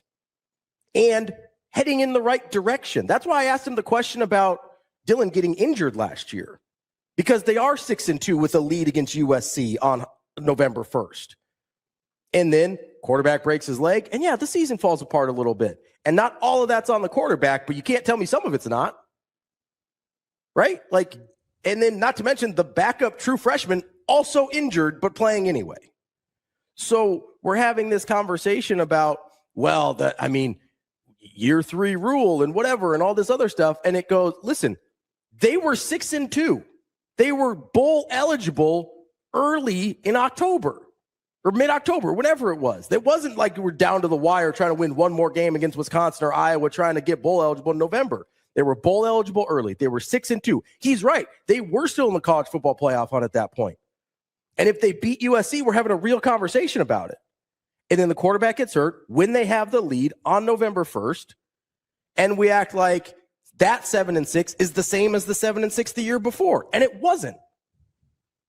And then we act like the things that went wrong, he didn't fire people for. People lost their jobs for what went wrong last year. And we just act like he's like, oh, let's just run it back. Everything's great at Nebraska. I signed an extension. I'm cashing checks. I don't care. He fired people for what went wrong last year, even though they made real, tangible progress and are the only Nebraska football team to finish over 500 for 2 straight years since Bo Pelini. That is, all of those things are undeniable facts. And if you don't like them, that's fine, but you can't dispute them. And the only way you can try to dispute them is if you've just decided you don't want it to work with Matt Rhule. And again, that's fine, but tell me that at the start of your tweet. Right? When I was out on Scott Frost, what was I very, very clear about? I don't think this is a good dude. I don't think he's the right guy to lead the program. And I still wasn't rooting for him to lose. I just didn't think it was within the realm of possibility for it to turn around while he was still there. We had that discussion. Mm-hmm. Right? You're like, well, if he does this and this, I was like, I just don't think it's in him. Right? But I was very clear about why I didn't think Nebraska was going to succeed. It's because I didn't think that was in him. If you're going to say, hey, I don't think this is going to work under Matt Rhule, or because nobody's going to say I don't want it to work because nobody's that self-aware. But if you're going to say, hey, I don't think it's going to work under Matt Rhule, let's start with how you feel about Matt Rhule. And then I have a better idea of the context of whatever you're laying out there. Because then I can take it with a grain of salt or just flush it down the toilet or do whatever I want with it, see if there's any meat to pick off that bone. But if you parade around acting like you're for the program and you're really not, that's where this gets toxic for the fan base. Because I sit in a really weird spot. Probably fan first, media second. I grew up as a fan. I never really learned how to be media. I kind of just ended up here because I thought it was something I wanted to do. And I love it. But I don't really typically think of things through a media lens. I didn't go to journalism school or broadcast school or anything like that. So I typically think fan first and then media. So when I say it's toxic to the fan base, I worry because not everybody has time to spend the amount of time on Nebraska football that you and I do, right? So they have to look to prominent members of either the media or former players or whatever for their information as they're scrolling their timeline at lunch at their job or whatever. And if that timeline is toxic, then it gets real easy to turn and be like, oh man, what's going on with Rhule?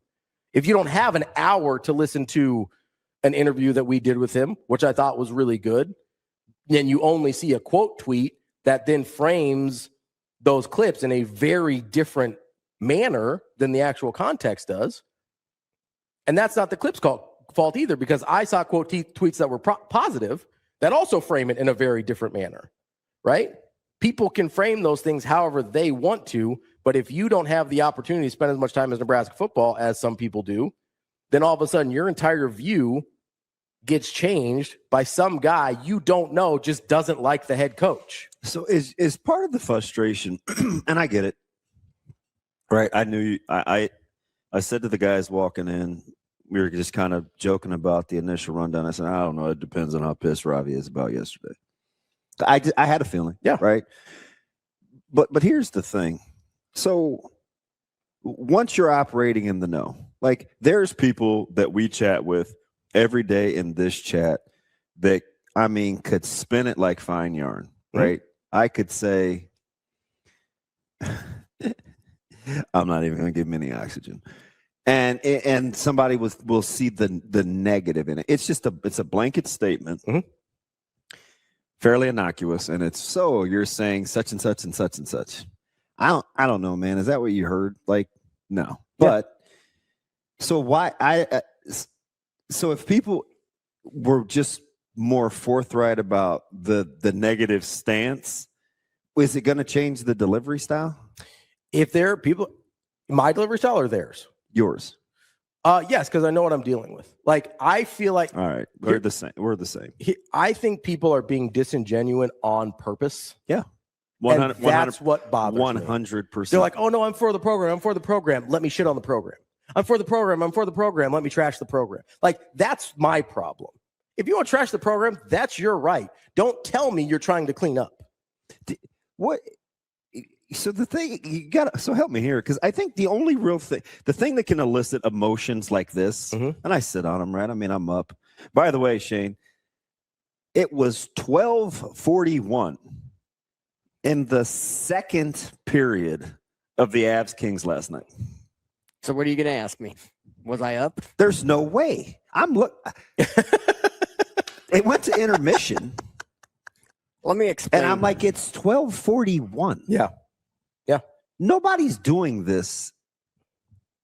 Why am I doing this? Last night was super busy. I mean, there was 5 teams that I was wanted to follow, pretty much playing all at the same time. And once we got to the last game, and once the glass broke, I was like, this is going to extend it at least another 20 minutes. Yeah. I can't do it. So where I was going with like, the only thing that I was thinking about last night is, can we? And I try to say this all the time, but people have to take some self-inventory. I said it yesterday when he was pretty forthright about where he had gone wrong, right? And going back to Minnesota. And I said, some people will hear excuses. Some people will hear an explanation. The difference between the two is accountability. Yeah. Does anybody dispute that? Not anyone who has any idea about it. So what I can't get my mind around is when somebody owns something, why do we still call it an excuse? Because we don't like them. No, maybe. I think that's a lot of it. I'm not trying to be dismissive. I think that's a lot. That's the part. Like that's the part. Here's the other thing that he very in detail explained NIL.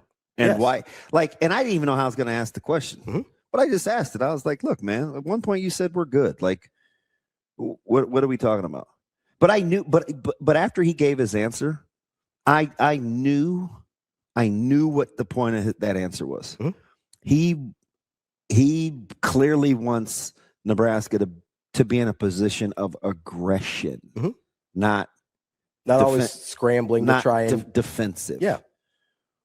That's what I took at. But I am also privy to like sentiments, like if we're just sitting around at a volleyball game too, right? Like, so it doesn't bother me when he says that, because if it's to me and we're sitting around and we're watching, Vivi or Leona or somebody, he goes, man, this is a direct, I'm just going to say, it doesn't matter. What's he going to do? And he's like, this is MF in Nebraska.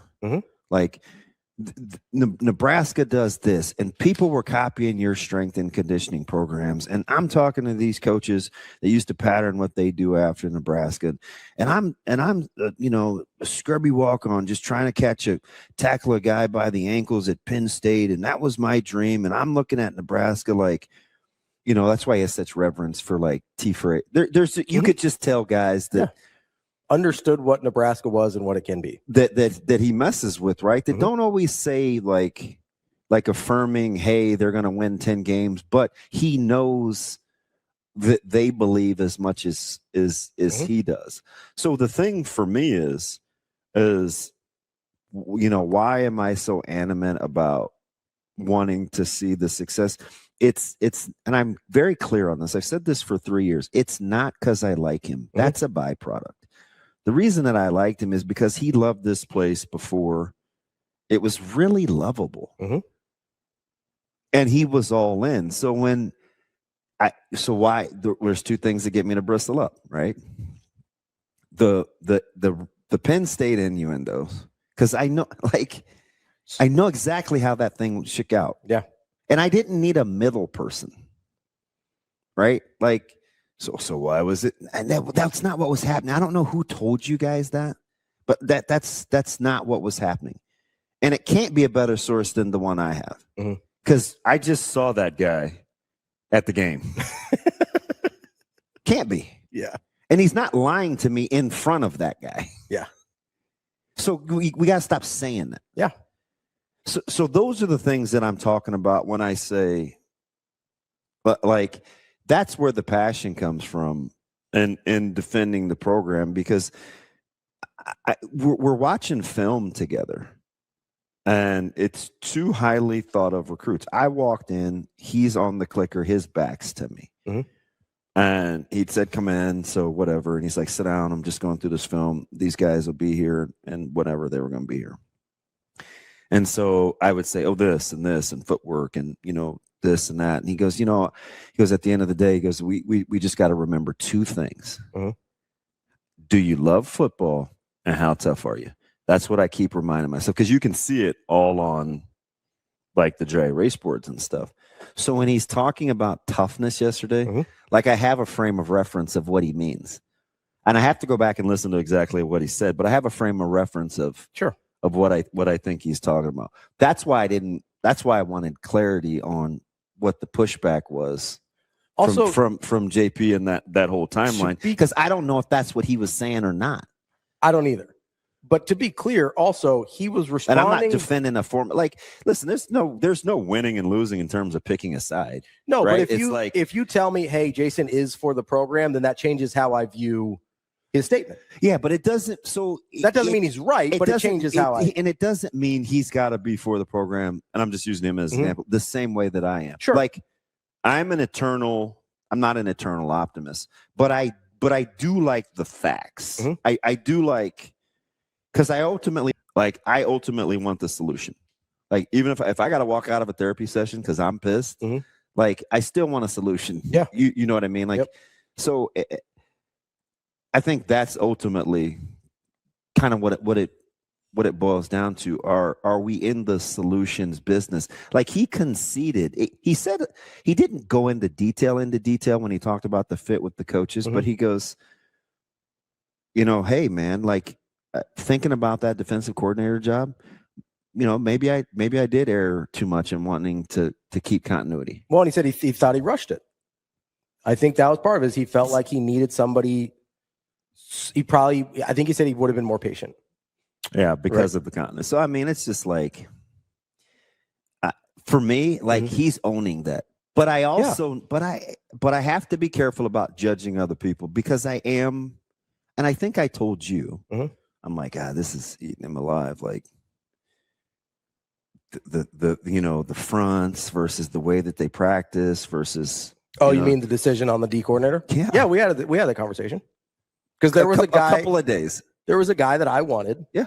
And I don't even like, and I'm just telling you guys this because I don't really like, sometimes you can know too much. I just was bouncing the idea off of my co-host because I felt like the decision was pretty tough. Sure. And even at that moment, because he had so much of the affinity for Coach White, I understood kind of what he was trying to do. So you asked me a question a second ago, and then we got to take a quick break here. What time is it? 7:45. I listen. Hey, I felt like I was listening for too long. Is that bad? Yeah, it's just. I was talking for a hot minute there. Yeah. So you asked what kind of changes the way people perceive these things, and I quickly said whether they like somebody or not. That's the external answer. I feel like there's also an internal answer, and this is part of the reason I love sports and love processing through things like this. Like I grew up in a very conservative Christian evangelical home, right? And a lot of the way people talk about and teach in that sphere is talking about people justifying their actions, trying to find something within the Bible or teachings or whatever to justify whatever it is they want to do. And I never really understood that. But I think there's two different types of people. There's people that will try and find justifications for the way they want to act. And then there are people who will act based on what they feel is justified. I've sat in service with people, and this, there's some that internalize and they'll be like, oh, he's talking to me. And then there'll be other people that are like, see, that's he's talking about you. Yeah. Yeah. And that's pretty funny. And so and true. There's like a lot of situations where it's like, okay, are you looking for information when Coach Rhule talks to justify how you already feel about the situation? Or are you going to change how you feel about the situation based on the information provided to you?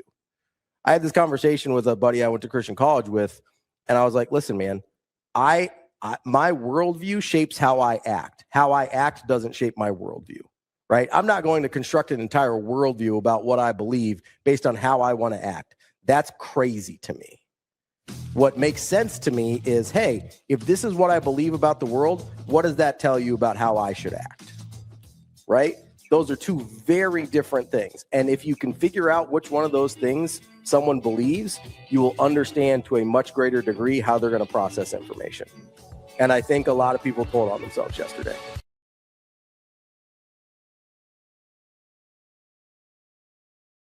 The Kia Summer Sticker Sales event is on at Edwards Kia. Lease the 2026 Kia Sportage Hybrid S all-wheel drive starting at $299 a month. Edwards Kia is on a winning streak. This June, the savings are as big as the season. We've also got the 2027 Kia Telluride S all-wheel drive starting at $469 a month. Don't wait. Slide into savings with the Edwards Kia Summer Sticker Sales event.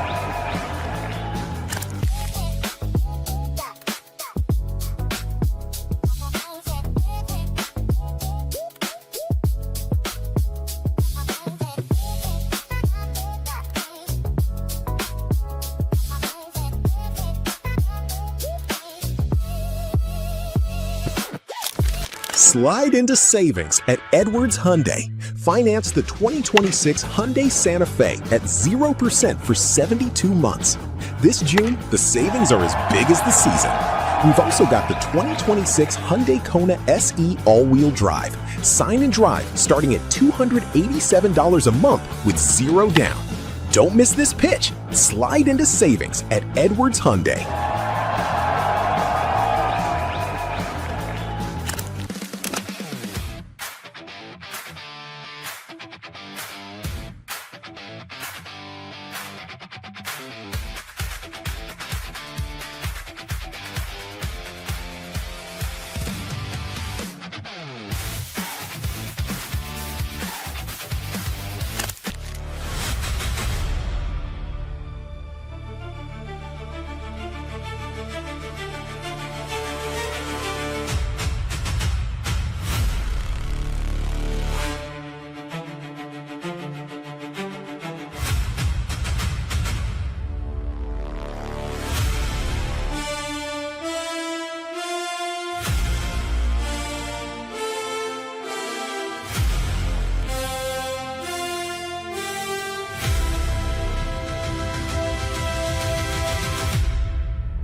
It's time to slide into savings at Edwards Nissan. Lease the 2026 Nissan Rogue Platinum starting at $379 a month, a platinum lease worth driving home. This June, the savings are as big as the season. We've also got the 2026 Nissan Pathfinder SV starting at $399 a month while supplies last. Don't miss your pitch. slide into savings at Edwards Nissan.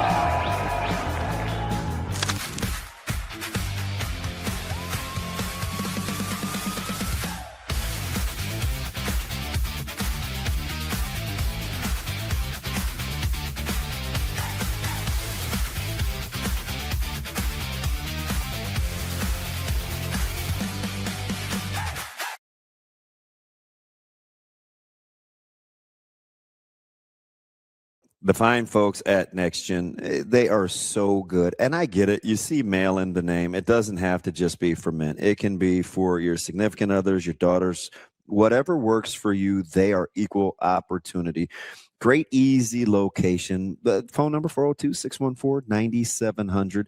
From at-home tests to peptides to ED, whatever you need to feel better about you, make sure you visit the fine folks at Next Gen. Again, 402-614-9700. There we go. Coach, how are we doing this morning? We're doing well. We're doing well. Yeah, I'll say. Let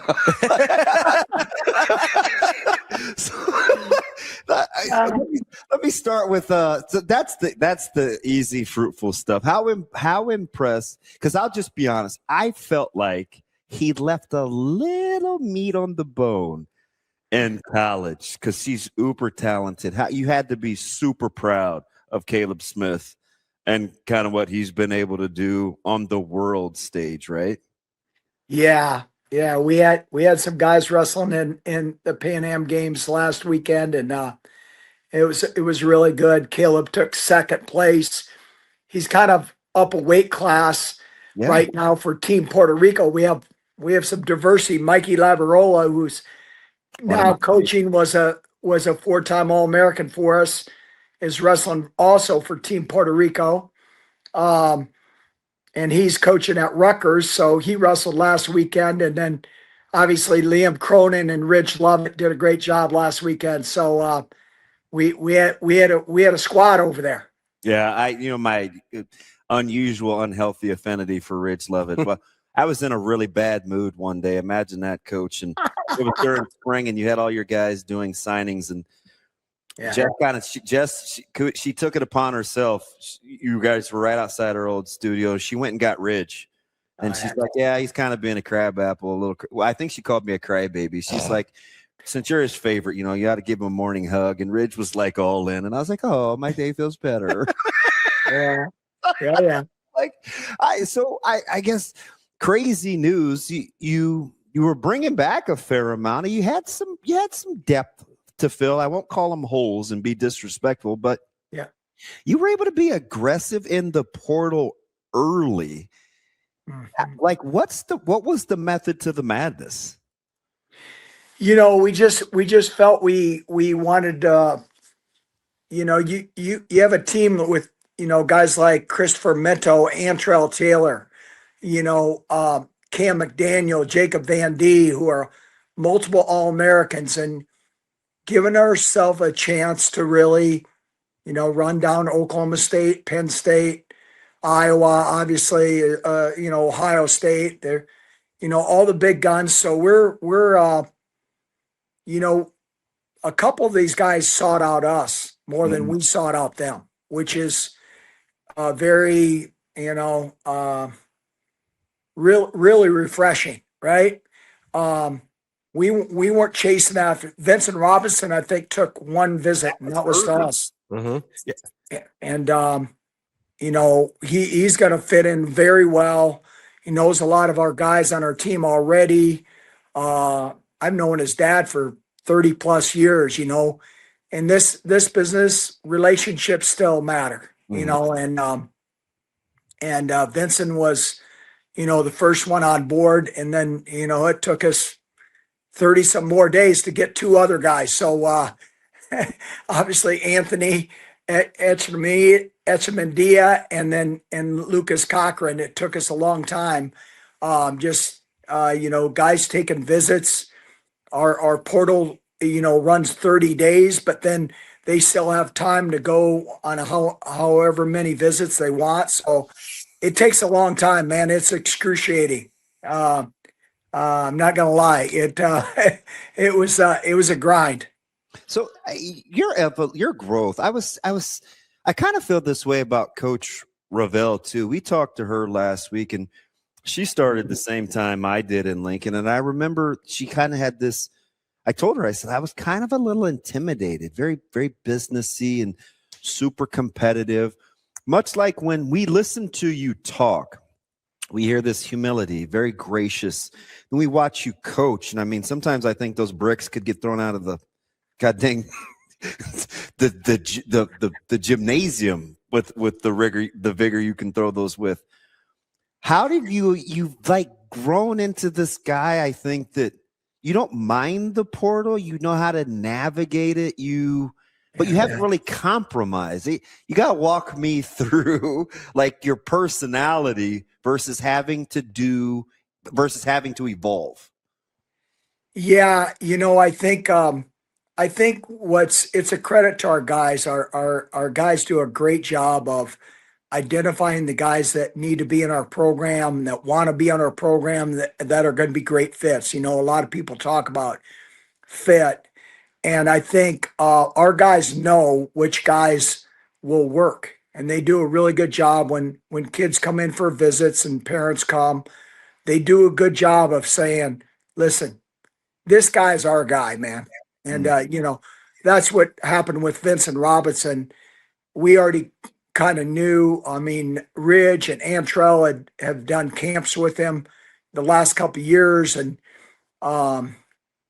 just a familiarity with his dad. Knowing his dad back when my Northern Iowa days, I recruited a young man out of the south side of Chicago, Tony Davis, who was a national champ for me. So I knew Vasil then, and it's just a great fit for us. And then Anthony and Lucas, we went after those guys really hard. And Anthony, he found a place in here that he feels is home. And our guys just do a great job on the visits, and then they just let us know. And we kind of know too.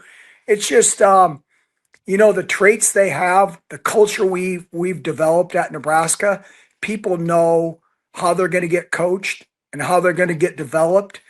And they might not get the biggest bag, but they know it's the best place for them to be at their best, and for them to seek their goals. And we've had a lot of guys continue to do great stuff, on the international level. And our RTC is alive and well. For the people that don't understand that, that's our Major League Baseball. That's our NFL, is being a world Olympic champion. And we have guys on our team that came here because they believe, listen, I'm going to be the next James Green. I'm going to be the next Jordan Burroughs. And so we place guys in that position, so they know we're committed 12 months out of the year. And some of these guys that are joining us, that's what they want. Coach, you mentioned fit a couple times there as you're talking about getting guys out of the transfer portal. And I'm always fascinated to kind of dive into coaches and evaluators thinking, especially in sports that have a pretty heavy individual quality to them, right? Obviously, like when you're out there on the mat, you're by yourself. You can't get a teammate to help you out there. So I always find it really interesting how you process through fit and its importance in a sport where, yes, you spend a ton of time together, but out on the mat, you are by yourself. Yeah. I think I equate it a lot to other sports. You look at softball, right? You guys just got done talking about Rhonda and Lori and those guys over at softball. I'm really good friends with them, and so happy for them. And you look at Jordy Fromm or Jensen, the other pitcher they have. You're recruiting someone that's going to control the game. That pitcher is going to control the game. Same with Will and Rob Childress. The pitcher is a big deal, right? Mm-hmm. So you're really out there. You're controlling the game. Same thing with our guys. We have 10 weight classes. Each guy that goes out there, they're controlling their own destiny. They're controlling our team too. And so it's a lot like that. You're looking for leadership when you recruit these guys, and you're, also looking for, do they want to continue to get better? They want to get coached hard. They want transparency with the relationship they have with the coaches, and then just the bond of our guys on our team. It's contagious. Our guys are up in the room here at 9:00 today, and we don't have to tell our whole team to be here at 9. They just show up. There's 25 guys in the room right now, so there's a work ethic, and there's that's important. Sometimes people talk about it, but you got to be about it. So we attract the guys that want to be about it, and they want to put the work in, and they want to be their best. Coach, how important is it?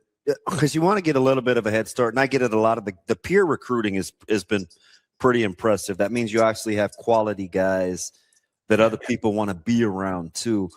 But how important is it that you get a firm understanding of actually how you do your day-to-days, right? Because it is highly competitive in your room. It's not probably going to be for the faint of heart as competitive as it is. Do you feel like you have a pretty good gauge on how they're going to handle the actual day-to-day rigor of being on the mat? Yeah. I think when we go to recruit, just their background, their club coach, their high school coaches, the environment they've come through and been developed on at a young age, you really get to know kind of what they're about and what their ceiling is. And when you're the big fish in the small pond, from the standpoint, if I'm the best in Nebraska 4 years in a row, well, I got to be the best in 50 states, not just one state. Mm. And so there's a jump when you go from high school to college, and bigger, stronger, faster, everyone's good. And so if I want to be the best in the nation, and I want to be the best in the Big Ten, there's a whole nother jump that you have to embrace. And that's where the mental attitude comes in to play is, do I really want to make that jump? Well, you know what? That takes sitting behind someone maybe for a year or two. I'm very frank with our guys that, we have 11 high school kids coming in this summer. Yeah. And it's really cool. And you might have to, I'm very honest in the recruiting process. You might have to sit a couple of years. Well, high school kids aren't used to sitting. And, there's some states where you could compete as a 7th or 8th grade, Minnesota, South Dakota, North Dakota. And so when you're used to being the big dog and then you're sitting out, that challenges you, to be, do I really love this thing? And you gotta love it. And you gotta keep your goals, present. And, you're going to be challenged. If you could be, 3-time All-American, but you didn't get to wrestle all 4 years, and because you got beat out or someone's in front of you, that's a challenge. And some kids don't want that. And we lost a couple guys to a portal for that very reason. It's just patience. And most of the time, people don't want patience. They want to be, hey, you recruited me. I should be the starter. Well, there's competition. And that's what you mean when you got to get the right type of guys. Because sometimes, we all need development, and some people aren't willing to take the time to really understand what true development is. True development is sometimes sitting behind and watching and learning and taking it in, the mental growth you need, and to understand, what, do I love this? I'm going to do it, 6 days a week. And I'm going to really put my heart into it. And that's takes a different testimony to be in your best. Yeah, it's fascinating. It was one of the things that drew me to guys like Lamer last year, right? It's a little bit of a slow burn. And Yeah. Definitely out wrestled his seed line. He saved his best for last. I look at a guy like Van D, where Yes.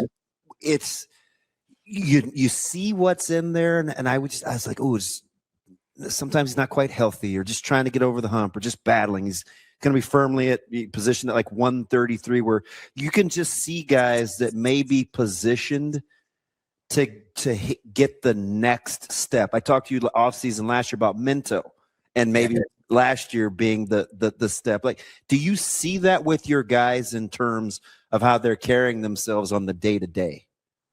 Yeah, Damon, that's a great question. It's absolutely we do. We see it from the standpoint of them showing up and then them putting in the work, and how much they want to get better, being intentional, like any sport. Are they intentional when they come to practice, or do they go through the motion, right? Do they understand, we have days of the week during our season, we call them ownership. You got to take ownership of your own development. Sometimes I know what I need to get better at. Or do I need to get on the bike, or do I need to get on the treadmill and get in better shape? Right. So got to know where your weaknesses are, and you got to attack them. And, sometimes that's all development. And, we're big on that. We challenge our guys, and we have the right mentality. We got guys in the room that love it. And it's attractive to other guys. I mean, Anthony Echtemania came in our room. He's come over here 3 times and never on an official visit. He paid his own way. He come over here 3 times. And he just loves the room. He just, wow, there's a different energy. There's a different vibe. And the guys are working. He sees, man, this is the place for me. And so it's really good. And I think Lucas Cochran felt the same thing. He came from Penn State. Obviously, they have a legendary, historic run going on. And he sees that commitment. He's like, man, I want to be a part of this. So it's really good. It's really fun to be a part of. And really, how about Husker athletics right now? Just killing it. And I think, what Will and Rhonda has got going on in their programs is, it's electric. I look at a guy, just the traits that you're describing and knowing your personality for so long. One of the many reasons that I fell in love with a guy like Cade Ziola so early, because remember even when he was in high school and we were talking to you, I said, he's a guy that I gravitated towards because it was never easy for him. In middle school, he was never the best. Freshman, sophomore, it was like, but like he just stays on the gas. Now he's got a heck of an opening. And he's a good ambassador for a young guy for your program, right? Because he sleeps and eats wrestling and loves Nebraska. And it's never been always rainbows and butterflies for him. Like, you can't draw it up any better, but you sure can take advantage of it, can't you? Yeah, that's a great example. Cade is, another guy, obviously, well. Antrell Taylor was the same way. Really, we didn't have to beat many of the big schools out. Yeah, exactly. There you go. Antrell was probably, if you would have got it recruited by football, he might have went. Yeah. But thank goodness he wasn't big enough. But that used to piss him off. Yeah, that's right. Because he has that mentality. I'm the best, man. I'm the best, definitely in Omaha. And I think that's that competitiveness. What you're talking about. Same with Cade, is he sees himself like, listen, I'm the best out there. Yeah. And that's the approach he takes. And it's just that gets you up in the morning. That, as a coach, that's the element that you want to have in your program. Guys that are they're reaching for more. They're just not satisfied by being the starter. They're wanting to be the best in the country. And Antrell and Cade, that's a perfect example of guys that we want and that we're trying to attract. And I think, guys like Vincent Robinson and Anthony and Lucas are all guys that fit from that very purpose. When you're all said and done and we're sitting around and you let me come over, we're out sitting in that front yard, I want the big chapter of the behind the scenes of Cade and AJ and that heavyweight deal, and like just managing that situation, Coach, man, you got to put that as part of your tell-all. Would be respectful, but I'm dying to get behind the scenes of that one. It'll definitely be a chapter for sure. Coach, as you're dealing with young guys that you think have obviously a lot of upside, guys like the Cade Ziolas, you mentioned 11 freshmen in your incoming class from high school as well. Like, do you find yourself sort of needing to manage your own expectations as well when you see a super talented guy, but you're like, hey, maybe he could help us here, but probably not best for him to get started right away? Like, do you find yourself having to navigate that much at all?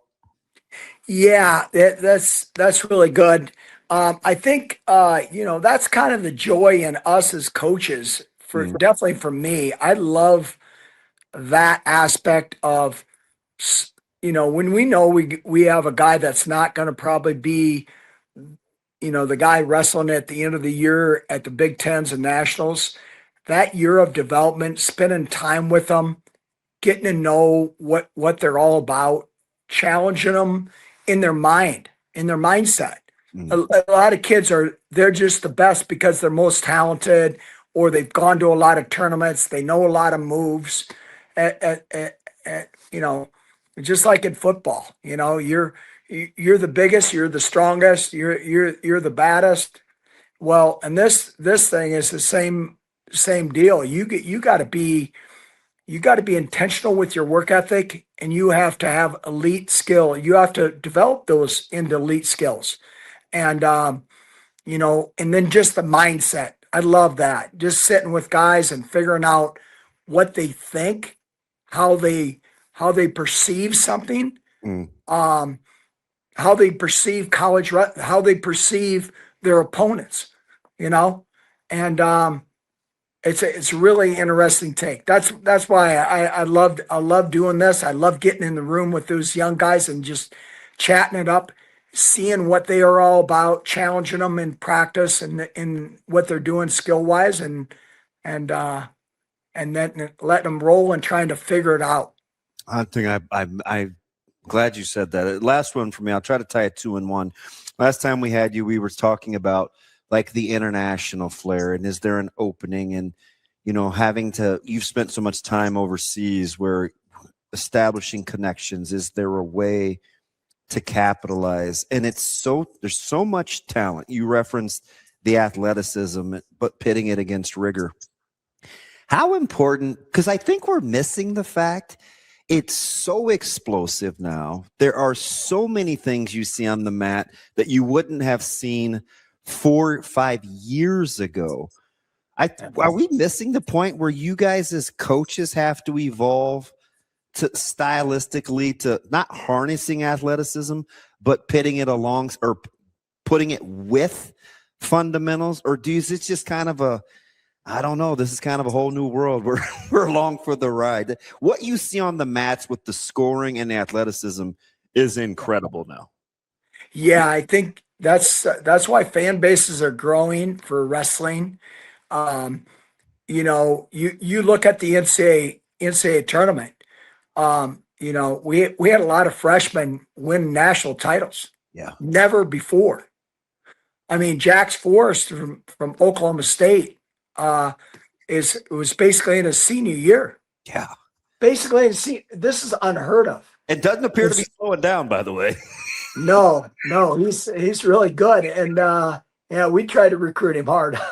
So he did get beat a couple weeks ago, which was surprising, but he's human. Yeah, exactly. And there's guys ready to go right away, and I think it's just a credit to a lot of things out there. RTCs, young kids can go to college practices, and which is really good for the development Yeah.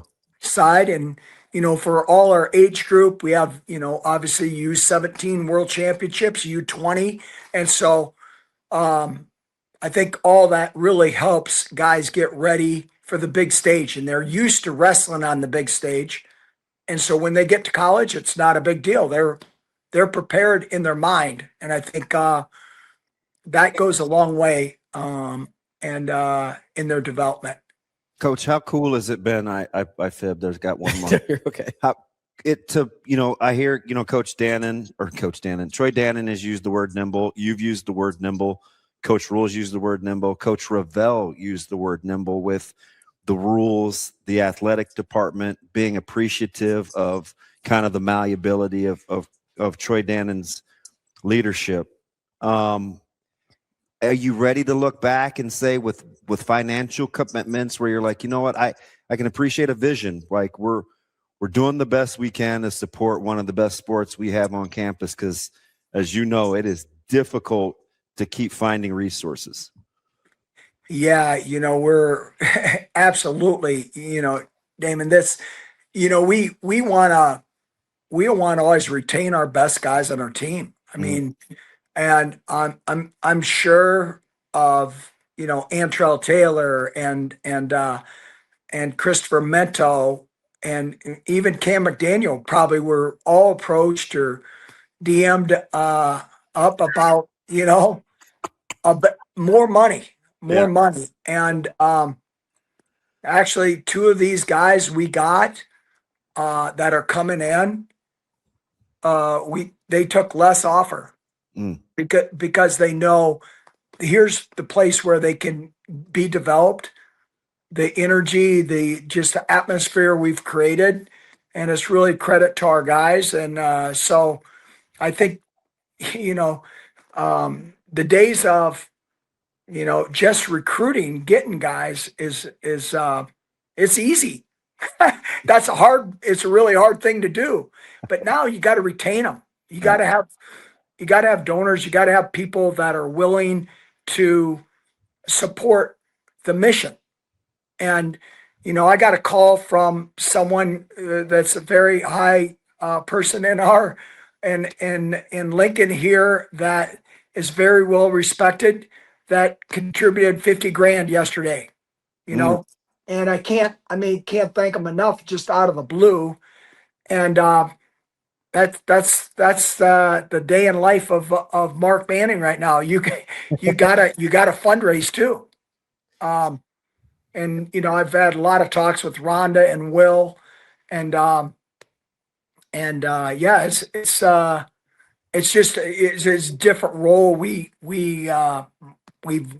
got on our plate right now. Is we got to fundraise. We got to be able to retain our best guys and be able to attract other people that are going to help build our program. And so it's a real thing out there, and it's people throw a lot of numbers around. I was just in a meeting about a month ago at Big Ten's. Big Ten, we get Big Ten wrestling meetings once a year. We all meet in a room, and Tony Petiti, our commissioner from Big Ten, comes in, and he was talking about this very deal, NIL, right? The Texas Tech guy, I can't exactly remember, the oil guy that supports Texas Tech football, right? And I think you sported the women's softball pitcher they got from Oregon, right, 2 years ago. Yeah. He was talking about, Tony, I thought this, revenue share was $20.5 million. I thought we were all on even playing field, but I'm paying $50 million for my team. Wow. And he said, I'll be willing to pay 60 if it goes up. And that's a guy that's committed to Texas Tech athletics, whether he's helping softball, but he obviously helps football.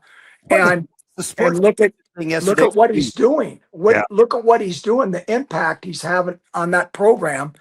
And you need people. I mean, Penn State wrestling has that guy, and Iowa wrestling has that guy. Oklahoma State now has that guy, Chad Richardson, who's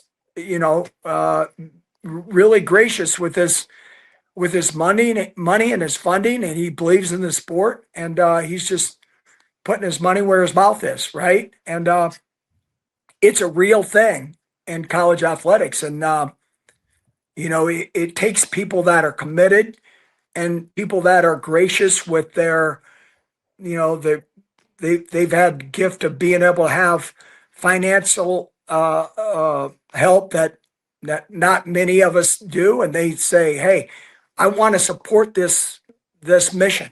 I want to support these young men and young women in different sports that are trying to excel at the highest level, and they see the need, and it's great." So, Coach Manning, last one for me here. DB was talking about kind of the European and worldwide influence coming into the sport.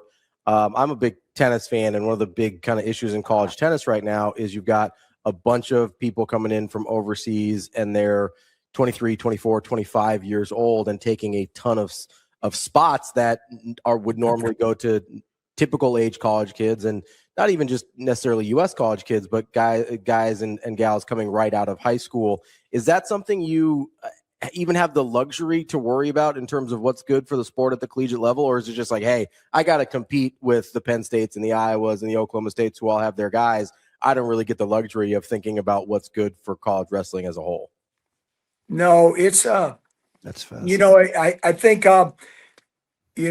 there's a new rule that people say it might get passed here this month or here this summer, and 5x5. Mm-hmm.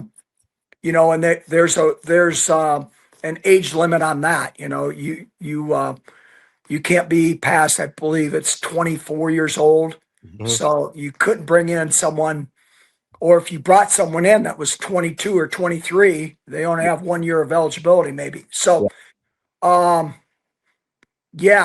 know tennis is there's a lot of international stars in that, and I know both of our tennis programs do that, and they recruit foreign kids, and I think it's just creating opportunities for young men and women, regardless of where they're from, right? Mm-hmm. And that's what makes America the best. No other, we're not sending people over to wherever, Paris, France, to play volleyball, right? Yeah, they're coming here. Not in college.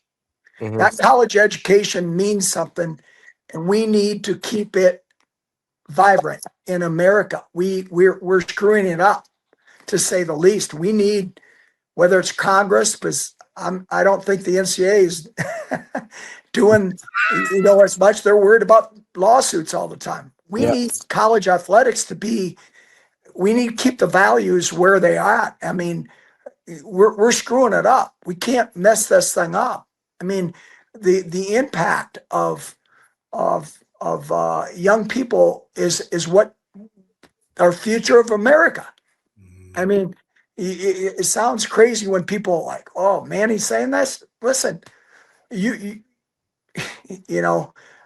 could you do a study in 10 years on just say football?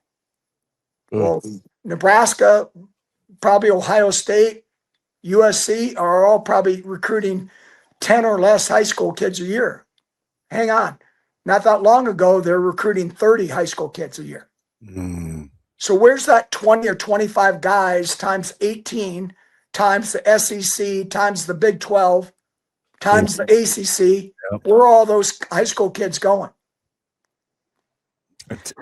When you look at it that way, this thing is there's where the effect's going to be. I'm not sure, but it's going to affect a lot of young people, and I'm not sure if it's going to be a positive way.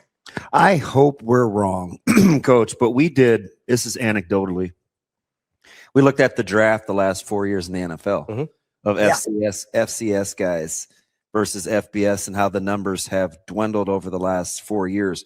We thought that there was eventually going to be a bump because not everybody can, some people have to transfer down. right? There's just not going to be enough room.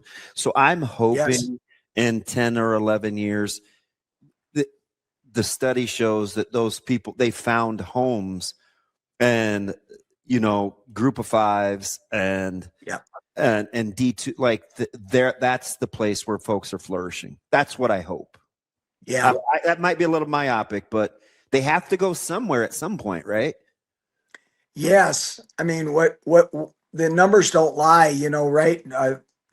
9,000 football players were in the portal. I think 4,000 didn't get picked up or, I mean,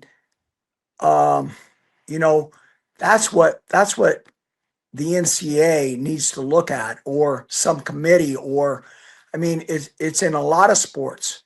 That's where it's going. We need to make sure we keep this sacred, because we're the only country in the world that offers a college education along with being able to participate in athletics. And we can't miss that element up. I mean, it's got too much about, the money and it should be about developing. If a young man or woman goes to 3 or 4 different schools in 20 years, where are they going to take their family back to? Oh, I'm taking them back to Oklahoma. I'm taking them to Wyoming. I'm taking them to Nebraska. Wherever it is, where's home? What's the place that helped you be your best? What's the people that help you be your best? And so, I don't know. People probably say that's old school, but listen, old school works. What a walk-off. Old school works. Coach, we appreciate it. As always, great talking to you. I'm sure we'll chat again soon. When you guys are wrestling in those T-shirts, save me one. Old school works. I love it. I'm going to create one. Hey, we've got a merch company if you need some help. Thanks, guys. I appreciate you. Thanks, Coach. We'll see Go you. Huskers.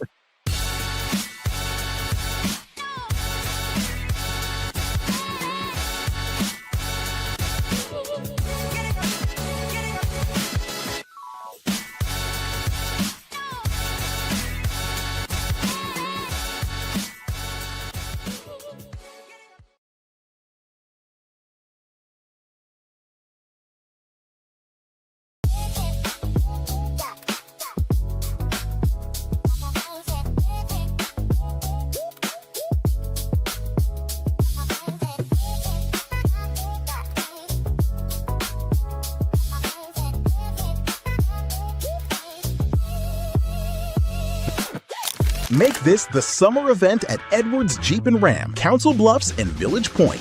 Lease the 2026 Jeep Wrangler Sport S starting at $289 a month. Built for the road and ready for summer. This June, the savings are as big as the season. We've also got the 2026 Ram 1500 Bighorn starting at $399 a month, or finance at 2.9% APR for 72 months. Don't miss this pitch. Slide into savings at Edwards Jeep and Ram, Council Bluffs and Village Point.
It's time to slide into savings at Edwards Chevrolet. Lease the 2026 Chevy Trax LT for just $349 a month, $0 down with your first payment due at signing. 2 great Chevys, one big June event. Slide into a 2026 Chevy Equinox LT for just $399 a month, $0 down with your first payment due at signing. Get to Edwards Chevrolet today. Together, let's drive.